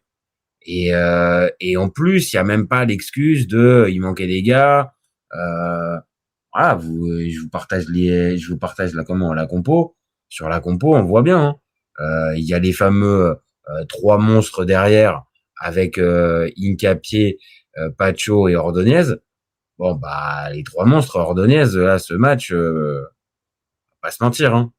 Il est pour lui. Alors c'est pas directement une bourde de Ordonez qui amène le but, mais c'est d'une bourde de Ordonez dans la relance que naît le 2-0. Et je vous dis, à partir du moment où il y a 2-0, 30 minutes de jeu, oubliez pas, il y a une énorme pression au niveau dans le stade. Il y avait évidemment beaucoup de supporters mexicains qui étaient là. 2-0, en plus, je vous dis, avec le scénario et ce qu'ils ont montré, là, ça devenait mission impossible. Ça devenait mission impossible pour les Équatoriens. Alors, à la mi-temps, il a tenté quelque chose, Becasecce. Il a tenté de faire rentrer Medina et Preciado à la place d'Ordonez, qui était complètement cul bouilli. Après, je pense après son erreur. Alors, je sais pas si c'est juste pour le sanctionner de son erreur ou parce que lui, il y était pas. Mais c'est vrai qu'au-delà de l'erreur, il fait pas du tout une bonne première mi-temps, Ordonez. Et Franco aussi, il est pas, voilà, on va pas se mentir, il fait pas non plus, mais à l'image de l'Équateur. En fait, la première mi-temps de l'Équateur, elle est ratée, elle est complètement ratée. Parce que même les fameuses situations, faut être très honnête, il y en a une il y a encore 0-0 à ce moment-là.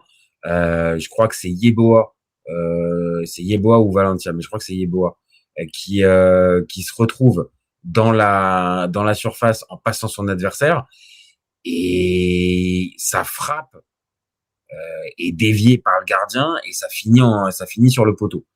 Et ça, c'est encore à 0-0. Donc, à partir de ce moment-là où t'as pas en plus l'efficacité, tu te fais bouffer vraiment, tu commences un tout petit peu à sortir, t'as une occasion, tu la loupes et derrière t'es puni. Voilà, les gars. Le foot de haut niveau, c'est impitoyable, hein.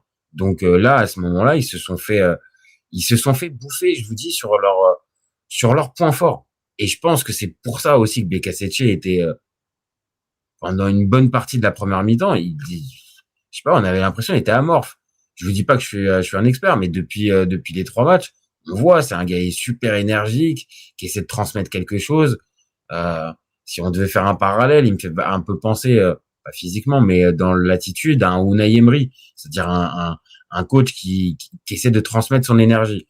Et là, pendant la première mi-temps, je vous dis, les gars, il était livide, quoi. Il était livide, il bougeait pas. Donc, il nous tente les remplacements, comme je vous ai dit, avec Medina et Preciado. Ça change rien. Parce que la deuxième mi-temps, en fait, les Mexicains ont laissé, en fait, la balle. Ils ont laissé la balle aux Équatoriens.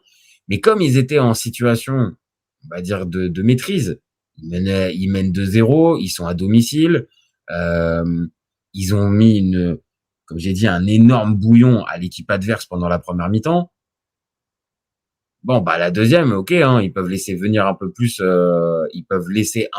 venir les Équatoriens, et les Équatoriens sont venus, parce que sur la deuxième mi-temps, si on regarde un tout petit peu le momentum du match, on voit que là, la balle, le contrôle de la balle est beaucoup plus pour les Équatoriens.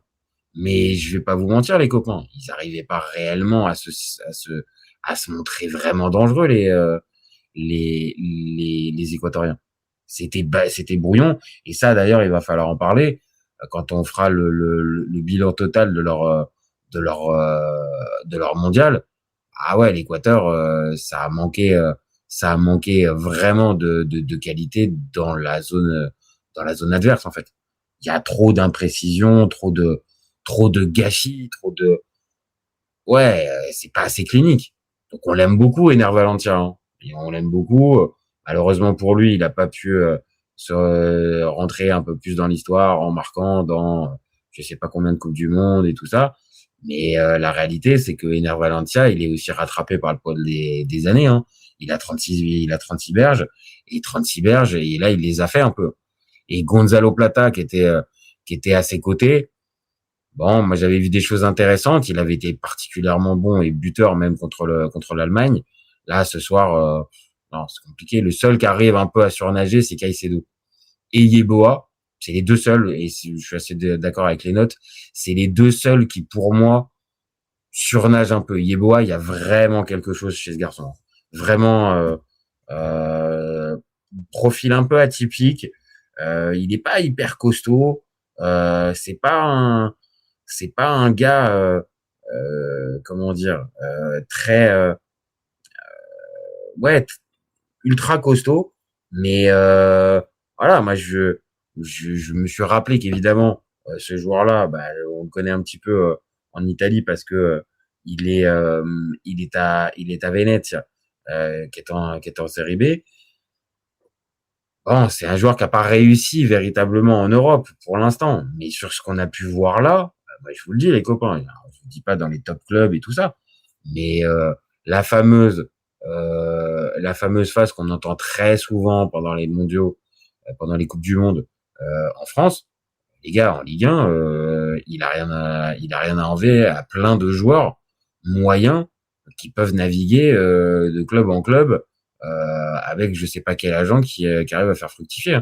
Franchement, ce que j'ai vu, il a 26 ans en plus. Franchement, profil très intéressant. Après, 1m70, comme j'ai dit, pas physique, pas très physique. Donc, c'est pas forcément avec les standards qu'on aime en 2026, mais vraiment un joueur intéressant dans cette sélection. Et ce soir, ouais, c'est un des seuls qui fait encore le match. Mais sinon, non, c'est trop décevant. C'est trop décevant, comme je l'ai dit, dans le dernier geste. Dans le dernier geste côté équatorien, tu peux pas espérer aller véritablement loin quand tu as autant de carences dans le dernier geste. Pour moi, c'est rédhibitoire, c'est pas possible. Et là où on va falloir en parler 2 minutes, mais j'étais quand même très sceptique pour l'alliage Quinones, Jiménez et Alvarado. Alors Alvarado, je le connais moins. Quinones, oui, mais en tant que numéro 9. Et Jiménez, oui, là aussi en tant que numéro 9. Mais là, dedans, il y en a qu'un seul qui joue numéro 9. Et dans ce trio-là, je trouve que Quinones arrive véritablement à être utile pour l'équipe. C'est pas juste le gars le numéro 9 qu'on a mis un petit peu sur le côté et puis qui va faire allez, on va dire le job, mais en faisant un petit peu la gueule. Non, moi j'ai pas l'impression. Franchement, Quinones depuis le début, alors il avait marqué les esprits avec son but au début de la compétition, mais quand on regarde sa compétition pour l'instant, et on en arrive déjà au 4e match, bientôt au 5e, ouais, pour moi ça fait partie. Je suis désolé, hein, moi je l'attendais pas forcément à ce niveau-là. Pour moi, ça fait partie des vraies bonnes révélations. Alors c'est pas révélation dans le sens où c'est pas un gamin de 20 ans. Mais ça reste un gars de 25-26, je crois. Je vais revérifier ça. 25-26, mais qui, ouais, franchement, il apporte véritablement quelque chose. Donc, est-ce qu'il faut le faire revenir? Ah non, 29 ans. 29 ans, notre ami Quinones, qui est jamais passé en Europe. Hein. Jamais passé en Europe. C'est un parcours un peu particulier en plus, Quinones. Hein. C'est un Colombien à la base qui est maintenant donc mexicain d'adoption, on va dire, et qui avait beaucoup joué globalement qu'au Mexique. Hein. Là, je regarde l'affiche, il passe au Tigres, il passe à Atlas, au Club América, et en 2024, il part à Alcatia. Pareil, hein. S'il y a un club européen qui veut le rapatrier, le copain, on peut dire oui, hein. On peut le prendre, hein. Parce que sur ce qu'il montre, franchement, il a pas à détonner. Maintenant, n'oubliez pas un truc, et je l'avais dit pendant le focus avant la Coupe du Monde. N'oubliez pas que les joueurs mexicains, on a toujours tendance, en tout cas, moi, j'ai pris l'habitude maintenant, on a toujours tendance à s'enflammer un petit peu et s'enjailler sur les joueurs mexicains pendant les Coupes du Monde. Et à juste titre, hein. Il y en a plein qui, à certains moments, ont été capables de sortir du lot et de se dire, ah ouais, non, lui, franchement, faut investir sur lui. Mais si vous regardez bien, la liste des joueurs mexicains qui ont évolué en Europe et qui ont une vraie belle carrière, il n'y en a pas beaucoup. Vraiment, il n'y en a pas beaucoup. Vous avez pensé forcément à Marquez, à Rafa Marquez ou à Chicharito, forcément. Après, vous allez descendre d'un niveau. Vous allez penser à un Guardado, par exemple, qui a joué très longtemps à Valencia et qui a été, je crois, et qui est encore recordman des sélections au Mexique. Mais on est quand même descendu d'un niveau par rapport à Rafa Marquez ou Chicharito, des vainqueurs de Ligue des Champions. Chicharito devait y être encore en 2007. Donc, oui, les Mexicains, faut doser entre ce qu'on voit pendant ce mondial-là et encore plus là, parce que ils sont à domicile. Donc forcément, être à domicile, il y a une motivation supplémentaire. Je dis pas que en Coupe du Monde, si t'es pas à domicile, t'es pas motivé, loin de là. Mais il y a quand même un truc un peu supplémentaire qui fait que il y a une atmosphère particulière dans le stade, dans l'environnement, dans le temps que tu passes. Et attention à pas prendre comme argent comptant, on va dire, ce qu'on peut voir là pendant cette phase de Coupe du Monde, et de toujours un petit peu remettre en perspective. Donc là, par exemple, on aime beaucoup Quinones, mais c'est vrai, 29 ans, Alcatia, est-ce que ça serait vraiment un profil qui pourrait fonctionner s'il venait en Europe? J'en sais rien. Maintenant, ce que je sais juste, c'est que sa Coupe du Monde, elle est enthousiasmante. Il est cohérent dans le schéma pensé et imaginé par Aguirre. Et on pose la question ce soir. On pose la question parce que On la pose tout le temps, cette question-là. Je pense qu'elle est toujours intéressante pour analyser un match. Les gars, est-ce qu'il y a eu bataille tactique entre les deux? Est-ce que entre Aguirre et Bekaseche, est-ce qu'on a eu une bataille tactique? Bah, moi, j'ai envie de vous dire que non, les copains. J'ai envie de vous dire que si elle a eu lieu, bah, elle a pas duré bien longtemps. Parce que le plan de jeu imaginé par Aguirre, force est de constater, les copains, c'est même pas que c'est ultra performant. C'est que ça a marché de A à Z. Parce que, allez, peut-être pas sur tout le temps fort, parce que le but arrive à la 22e, et que le gros temps fort du Mexique sur la première mi-temps, c'est les 15 premières minutes. Mais tu arrives à sanctionner ton adversaire assez rapidement sur un temps, juste après ton temps fort. Tu lui marques dans le momentum de match, tu lui marques un deuxième but à la demi-heure de jeu. Et derrière, tu maîtrises, tu contrôles. Et je le répète, Javier Aguirre, il semble vraiment contrôler totalement son groupe. Vraiment. J'ai pas l'impression du tout qu'il y ait une voix dissonante dans le groupe et dans la manière de penser cette Coupe du Monde chez tous les joueurs mexicains. J'ai l'impression ils sont tous d'accord, ils sont tous à 200%, et le sélectionneur, il pourrait leur dire les gars, il va falloir se jeter d'un pont pour pouvoir aller à passer un tour supplémentaire. Je grossis le trait, bien évidemment, mais je vous jure qu'il serait capable de pouvoir le faire parce que il arrive à transmettre un truc. Il transmet un truc, Aguirre. C'est une réalité. C'est que là, cette équipe, elle lui ressemble. Je suis pas un spécialiste d'Aguirre, hein, je l'ai pas vu 150 000 fois, mais on le connaît en Europe. Ça fait une vingtaine d'années qu'on le voit, qu'on sait ce qu'il est capable de faire. C'est un entraîneur généralement bien défensif. Mais là, on peut même pas taxer son Mexique d'ultra défensif. Hein. C'est pas une équipe ultra défensive. C'est une équipe qui sait bien défendre, ça d'accord, mais c'est pas du tout une équipe ultra défensive. Dans l'approche, je vous dis, revoyez la première mi-temps face à l'Équateur ce soir. Si ça, c'est une équipe défensive, bah, on va en avoir beaucoup des équipes défensives. Parce que vraiment, ils ont harcelé le porteur du ballon. Dès qu'ils ont pu aller vers l'avant, ils ont été vers l'avant. Vraiment, moi, je le dis, je reconnais pas forcément ce Javier Aguirre que je connaissais un peu, frileux, en mode pompier de service en Liga, et qui généralement, ouais, mais quand même un peu le jeu de côté. C'est plutôt un gars qui a l'habitude de préférer le résultat et l'efficacité. Bah, là, force est de constater que l'efficacité, il l'a. Parce que quand on regarde, je vous remonte les stats, hein, les copains. Mais quand on regarde les stats brutes, moi je vous dis, le Mexique domine et tout ça. Mais quand on regarde les fameux XG qui peuvent bien nous figurer un peu ce qui s'est passé pendant le match, bah, 1,02. Hein. Donc on n'aime pas en plus, on va dire, sur une équipe qui a été dominante pendant 90 minutes et qui a étouffé son adversaire. Non, vraiment, ça a été stratégique, tactique. Et dans cette stratégie tactique, bah, il y en a un qui s'est imposé, mais oui, je veux dire, qui a fait un peu la leçon à l'autre.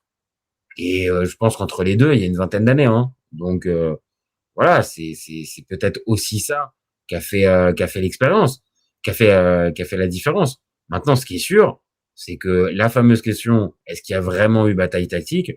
Moi, je vous dis, si elle a eu lieu, elle a duré que très peu de temps. Et ça, c'est quand même à mettre au crédit d'Aguirre et de pas sous-estimer ce qu'il a fait, parce que revoyez hein, l'équipe, hein. Il n'y a pas et ça c'est pareil, on en parlait aussi avant le début de la compétition. Il y a pas que des stars. Hein. Enfin, c'est même pas, il y a pas que des stars. Il y a pas de stars. Il y a pas de stars dans cette équipe. Il y a véritablement pas de stars. Donc, arriver à faire, à donner ce résultat visuel, parce que l'impression visuelle, franchement, elle va vraiment vers les Mexicains. Vraiment, là, je vous le dis, quand on voit ce qu'ils ont mis, et quand on pense à certaines équipes Vous allez penser que je fais une fixette un peu sur eux, mais quand on voit par exemple ce que nous ont proposé hier les Paraguayens avec soi-disant aussi peu de joueurs de ballon, des joueurs on va dire limités et tout ce qu'on peut entendre là-dessus, bah force est de constater, hein, regardez le 11 du Mexique, pour ceux qui écouteraient en podcast, c'est Rangel dans les buts, c'est Gallardo à gauche, c'est Sanchez à droite, Vasquez, Montes. Si vous les avez véritablement, bah bravo à vous, mais c'est pas forcément des noms ronflants. Le milieu de terrain, c'est Romo, Lira et Mora. Vraiment, hein, si vous les avez, tant mieux pour vous, encore une fois. Et devant, ok, Raúl Jiménez, on connaît, et Quinones, on vient d'en parler. Ok, d'accord, si vous suivez un petit peu ce qui se passe dans la Saudi Pro League, ok, vous savez que c'est le meilleur buteur. Et Alvarado, pareil. Donc, on est sur les mêmes types hein, de qualité d'effectif. On est sur les mêmes choses. Hein. Sauf que, bah oui, même un entraîneur défensif comme Aguirre, bah il a réussi à influer un minimum d'esprit offensif. Un minimum. Et ajouter à ça, c'est peut-être l'effet public à domicile. Peut-être que ce groupe mexicain est sublimé en plus par le public derrière et par cette foule qui veut pousser la sélection le plus loin possible. Peut-être qu'il y a de ça. Mais dans l'ensemble, vraiment, ce soir, les Mexicains, ils ont alors bouffé leur adversaire, oui, mais c'est maintenant après, faut se positionner un tout petit peu sur la suite de la compète, parce que mine de rien, maintenant, les 16e, ils commencent un peu à avancer. On commence à avoir de plus en plus de sélections qui nous disent au revoir. Donc, on avait eu l'Afrique du Sud, on avait eu les Japonais, on a eu les Allemands, on a eu les Néerlandais, on a eu aujourd'hui les Ivoiriens et les Suédois tout à l'heure, et là maintenant donc les Équatoriens qui partent. Donc bon, après c'est le jeu, hein, c'est normal. Maintenant, dans le fameux tableau final, bracket, appelez ça comme vous voulez, mais moi je préfère quand même tableau final. Donc dans le fameux tableau final, bah, là on s'aperçoit de quoi? On s'aperçoit qu'en fait les Mexicains, ils vont jouer le vainqueur de Angleterre-RDC. Pas facile. Alors, de toute façon, autant vous dire, les copains, en huitième de finale de Coupe du Monde, ça commence à devenir difficile de jouer contre des sparring partners. Bon. Mais ils jouent contre l'Angleterre ou la RDC. Est-ce qu'ils vont être favoris contre ces deux équipes? On aurait tendance à dire plutôt oui si c'est la RDC. Maintenant, si c'est la RDC qui sort l'Angleterre, attention. Et si c'est face à l'Angleterre, malgré qu'ils soient à domicile, je pense malheureusement les copains qui seront pas favoris. Mais est-ce que cette équipe du Mexique ne préférera pas justement être dans cette position d'outsider avec le public derrière?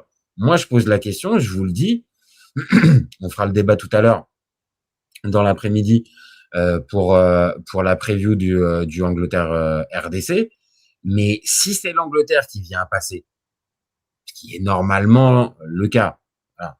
Moi, je vais mettre des bémols tout à l'heure dans le petit débat, mais c'est normalement vers ça qu'on doit se diriger. Bah, face à une Angleterre qui, pour l'instant, est un peu balbutiante et a du mal à trouver ses automatismes, a du mal à véritablement bien jouer, bah, je vous le dis, les copains, il y a un monde où le Mexique, ils arrivent à sortir l'Angleterre. Hein. Et si c'est la RDC, bien sûr, la RDC qui aura sorti l'Angleterre, ça veut dire aussi un minimum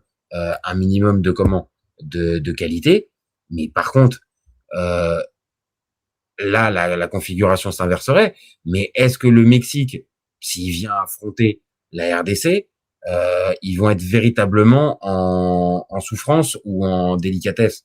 Je pense pas. Donc, dans les deux cas, les adversaires ne sont pas des épouvantails dingues. Et même si l'Angleterre, sur le papier, est beaucoup plus prestigieux et beaucoup plus ronflant que le Mexique ou même que la RDC, ce qu'on a pu voir, je suis désolé de l'Angleterre, il y a des doutes. Il y a des vrais doutes. Il y a des vrais doutes sur cette sélection, sur le jeu offensif, sur l'utilisation de Kane, sur l'utilisation de Bellingham. Enfin, il y a plein de questions. Peut-être que ça sera ces fameuses questions seront solutionnées ce soir vers 21h après le 16e de finale, mais j'ai quand même des doutes. Et en plus, jouer une équipe comme la RDC, c'est loin d'être un cadeau quand on est l'Angleterre en 2026. Donc pour moi, attention, là, ce Mexique, ils sont peut-être en train de faire quelque chose de dingue, en fait.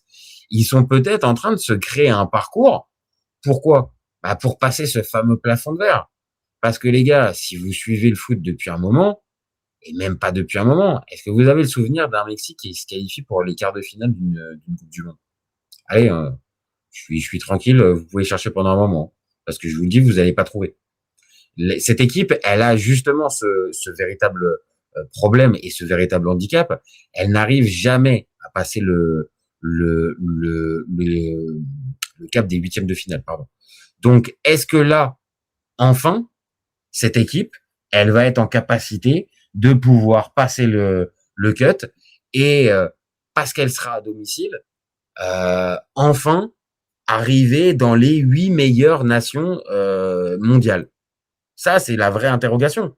Ça, je vais vous dire, moi, j'ai envie de voir si ce Mexique est en capacité. Mais maintenant, ce qui est sûr, là, par contre, ça, j'en suis persuadé. Ce Mexique-là, vraiment, il va être, mais je vais être gentil et je vais pas être vulgaire en disant ça, mais il va être très, très, très, très chiant à aller sortir. Ah, mais il va être très, très, très, très, très, très difficile à aller sortir.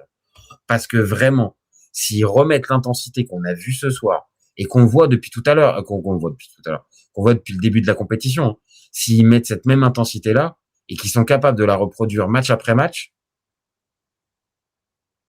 alors oui, après, ça va être le talent individuel qui fera la différence. Et peut-être que ça sera le cas contre l'Angleterre. Peut-être. Peut-être que là, le talent anglais des individualités, type Bellingham, type Kane, type Saka, j'en sais rien. Peut-être que c'est eux, là, à ce moment-là, qui feront la différence comparé à ce collectif huilé mexicain. Mais par contre, ces individualités anglaises ou de n'importe quel pays, elles ont intérêt de s'accrocher pour pouvoir suivre le rythme imposé par ces Mexicains. Et puis, il y a un dernier point, les copains. C'est qu'on en est au quatrième match. Et les copains, ils ont toujours encaissé 0 but, les Mexicains. On en est à 0 but encaissé. Alors, ok. On va pouvoir peut-être se dire, ouais, mais on parle d'une équipe qui a joué la République tchèque, la Corée du Sud, l'Afrique du Sud et l'Équateur. Ouais, bah d'accord. Je vous rejoins. Ok, les copains. Par contre, n'empêche que on en est à 360 minutes où la défense, elle s'est pas fait prendre à revers. Donc ça, mine de rien, vous pouvez me dire on peut dire ce qu'on veut, hein. On peut dire ce qu'on veut, minimiser les adversaires. Moi, je vais pas les minimiser, je vais les nuancer en disant bon bah voilà, on n'a quand même pas des cadors, ok, mais n'empêche que la performance, elle est quand même significative. Voilà, tu fais 4 matchs de Coupe du Monde, tu prends pas un seul but, ça veut dire que pendant ces 360 minutes, il n'y a pas eu de relâchement. Donc ça veut dire que cette équipe-là, quand je dis que le fameux plan tactique imposé par Aguirre est véritablement compris et assumé de tous, bah, c'est que si tu as 0 but encaissé en 360 minutes, avec on va dire l'intensité que ça comporte, les gars, pour moi, c'est un signe. C'est un signe qu'encore une fois, Aguirre, il tient énormément bien son groupe, que tout le monde va dans le même sens, et que si ça va dans le même sens, bah oui, ce Mexique va être difficile, vraiment difficile à éliminer. Et l'Angleterre, comme je le dis depuis tout à l'heure, avec ce qu'elle nous a montré depuis le début de la compétition, je vous garantis que je suis pas du tout rassuré. Je suis pas anglais, hein, mais je suis pas du tout emballé plutôt par ce que propose l'Angleterre. Et vraiment, j'aurais hâte de voir un huitième de finale Angleterre-Mexique pour voir comment cette Angleterre, qui, je le dis depuis tout à l'heure, balbutie son football, se débrouillerait face à cette intensité mexicaine. Maintenant, si on parle juste du cœur, j'avoue que je préférerais quand même que la RDC vienne à se qualifier. J'avoue que le symbole serait tellement énorme. Et voilà. Et là, après, ça, c'est autre chose. On en parlera tout à l'heure sur la chaîne. Mais voilà, moi, je suis quand même très emballé par ce que j'ai vu du Mexique. C'est vraiment une équipe généreuse qui donne envie qu'on s'attache et qu'on apprécie et qu'on regarde ces matchs. Et vraiment, entre l'intensité qu'ils mettent et l'envie quand même de jouer vers l'avant, ce qui pour moi était pas du tout on va dire évident quand on parle d'une équipe de Javier Aguirre. Bah je dois reconnaître les copains, je bouffe un peu mon chapeau. Il arrive à nous montrer une équipe séduisante, et je le redis, qui a pas des talents extraordinaires sur son 11, mais qui a tout simplement l'envie de jouer et qui arrête de se cacher derrière le fameux « on a une équipe limitée, donc on peut pas trop jouer au football ». Non, ça, c'est pas possible. C'est pas possible à entendre en 2026. Ok, il y a des sélections qui sont, on va dire, avec beaucoup moins de moyens que d'autres. Ça, je l'entends. Et que c'est plus difficile, peut-être, de faire avancer ta formation de manière claire et effective. Ok, je peux comprendre. T'as aussi les pays qui sont plus petits avec un plus petit réservoir. Ok, je peux comprendre. Par contre, on joue à un sport qui s'appelle le football, et pas un mix entre le MMA, entre le catch et entre on va dire le football de rue. Voilà, c'est mon petit message, et je pense que je vais porter ce message-là pendant encore quelques jours, parce que je le redis, j'ai été quand même très choqué à la hauteur d'un match de foot, mais par la prestation des Paraguayens. Bon, je vous remontre encore une fois parce que c'est ça aussi le plus important ce soir, le tableau final. Donc les Mexicains, ils passent le tour, les copains. Prochain tour contre l'Angleterre ou la RDC. Plus haut dans le tableau, on a Brésil-Norvège. Donc ce qui veut dire que si tu viens abattre l'Angleterre ou la RDC, derrière ça sera ou le Brésil ou la Norvège. Donc pareil, hein, bon morceau en perspective, mais bon, on arrive en ça sera les quarts de finale, hein. Donc bon, là, comme je l'ai dit tout à l'heure, déjà dans le tableau final, il y a peu d'équipes qui sont un peu sparring partners, mais là, quand tu arrives en huitième, quart de finale, bon, va falloir arrêter. Voilà. Et de l'autre côté, on en a parlé tout à l'heure. Je vous invite à aller regarder le petit débrief qu'on a fait des Bleus avec la masterclass, on peut dire, même s'il n'y avait pas beaucoup d'opposition en face, la masterclass des Bleus qui ont totalement dominé, maîtrisé leur sujet parfaitement. Et donc, on sait que eux, maintenant, ils vont jouer les Paraguayens pour leur huitième de finale. Et le vainqueur de ce Paraguay-France rencontrera le vainqueur de Canada-Maroc. Autant vous dire, il y a du France-Maroc dans l'air. Voilà les copains. Après, sinon pour le reste du tableau, oui, il y a pas eu plus d'avancées. Le bas du tableau à droite et à gauche, on n'a rien. Ça va commencer à prendre forme dès ce soir. Dès ce soir, dès la nuit qui arrive, avec le Angleterre RDC qui va commencer la soirée. On va enchaîner ensuite avec un magnifique Belgique-Sénégal, ça c'est royal, et on va terminer je sais pas si c'est en beauté, mais bon, allez, le dernier pays organisateur qui va jouer contre la Bosnie, 3 belles affiches encore, mais c'est vrai que les 2 affiches européano-africaines, je vous cache pas qu'elles me hype bien. Et on va en parler cet après-midi sur la chaîne. On fera les deux previews des 2 matchs. Et évidemment, comme d'habitude, vous savez, on fera les débriefs de match après le coup de sifflet. Voilà les copains, je vais m'arrêter là. Je vois qu'il n'y a pas de questions particulières. Je vois beaucoup de monde sur le chat. Enfin, je vois beaucoup de monde sur le live, mais je vois pas de questions. Donc, je pense que vous avez dû aimer, sinon vous seriez pas restés les copains. Donc merci à vous d'avoir suivi. Comme je vous l'ai dit tout à l'heure, on revient tout à l'heure d'ici quelques heures. Laissez-moi juste le temps de me reposer un petit peu, recharger les batteries, et puis on revient pour les previews de Angleterre RDC, Belgique Sénégal et États-Unis Bosnie. Le live va être dispo en replay dans quelques minutes, donc n'hésitez pas à commenter, liker, partager de la même manière. On répond à tous les commentaires. N'hésitez pas aussi, je tiens à dire, il y a de plus en plus de personnes qui nous rejoignent, qui suivent les débats et qui viennent participer avec moi au petit débat du FC Copain.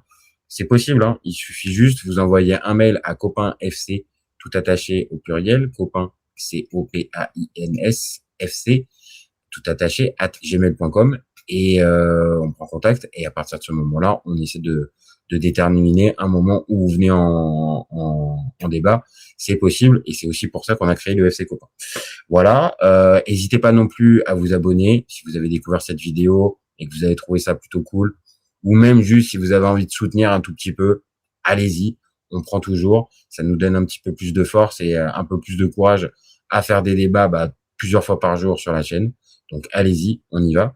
Gardez en tête aussi vous avez aussi la possibilité de nous écouter en podcast sur Spotify, Deezer, Apple Podcast. On est dispo sur toutes les plateformes, et cet épisode-là, comme tous les autres, sont disponibles quelques minutes après les lives. Voilà. Et puis si vous êtes déjà abonné, vous savez ce qui reste. Vous gardez en tête qu'au FC Copain, on est ouvert toute l'année, mais encore plus pendant le Mondial 2026. Ciao, ciao les copains. Ciao, ciao.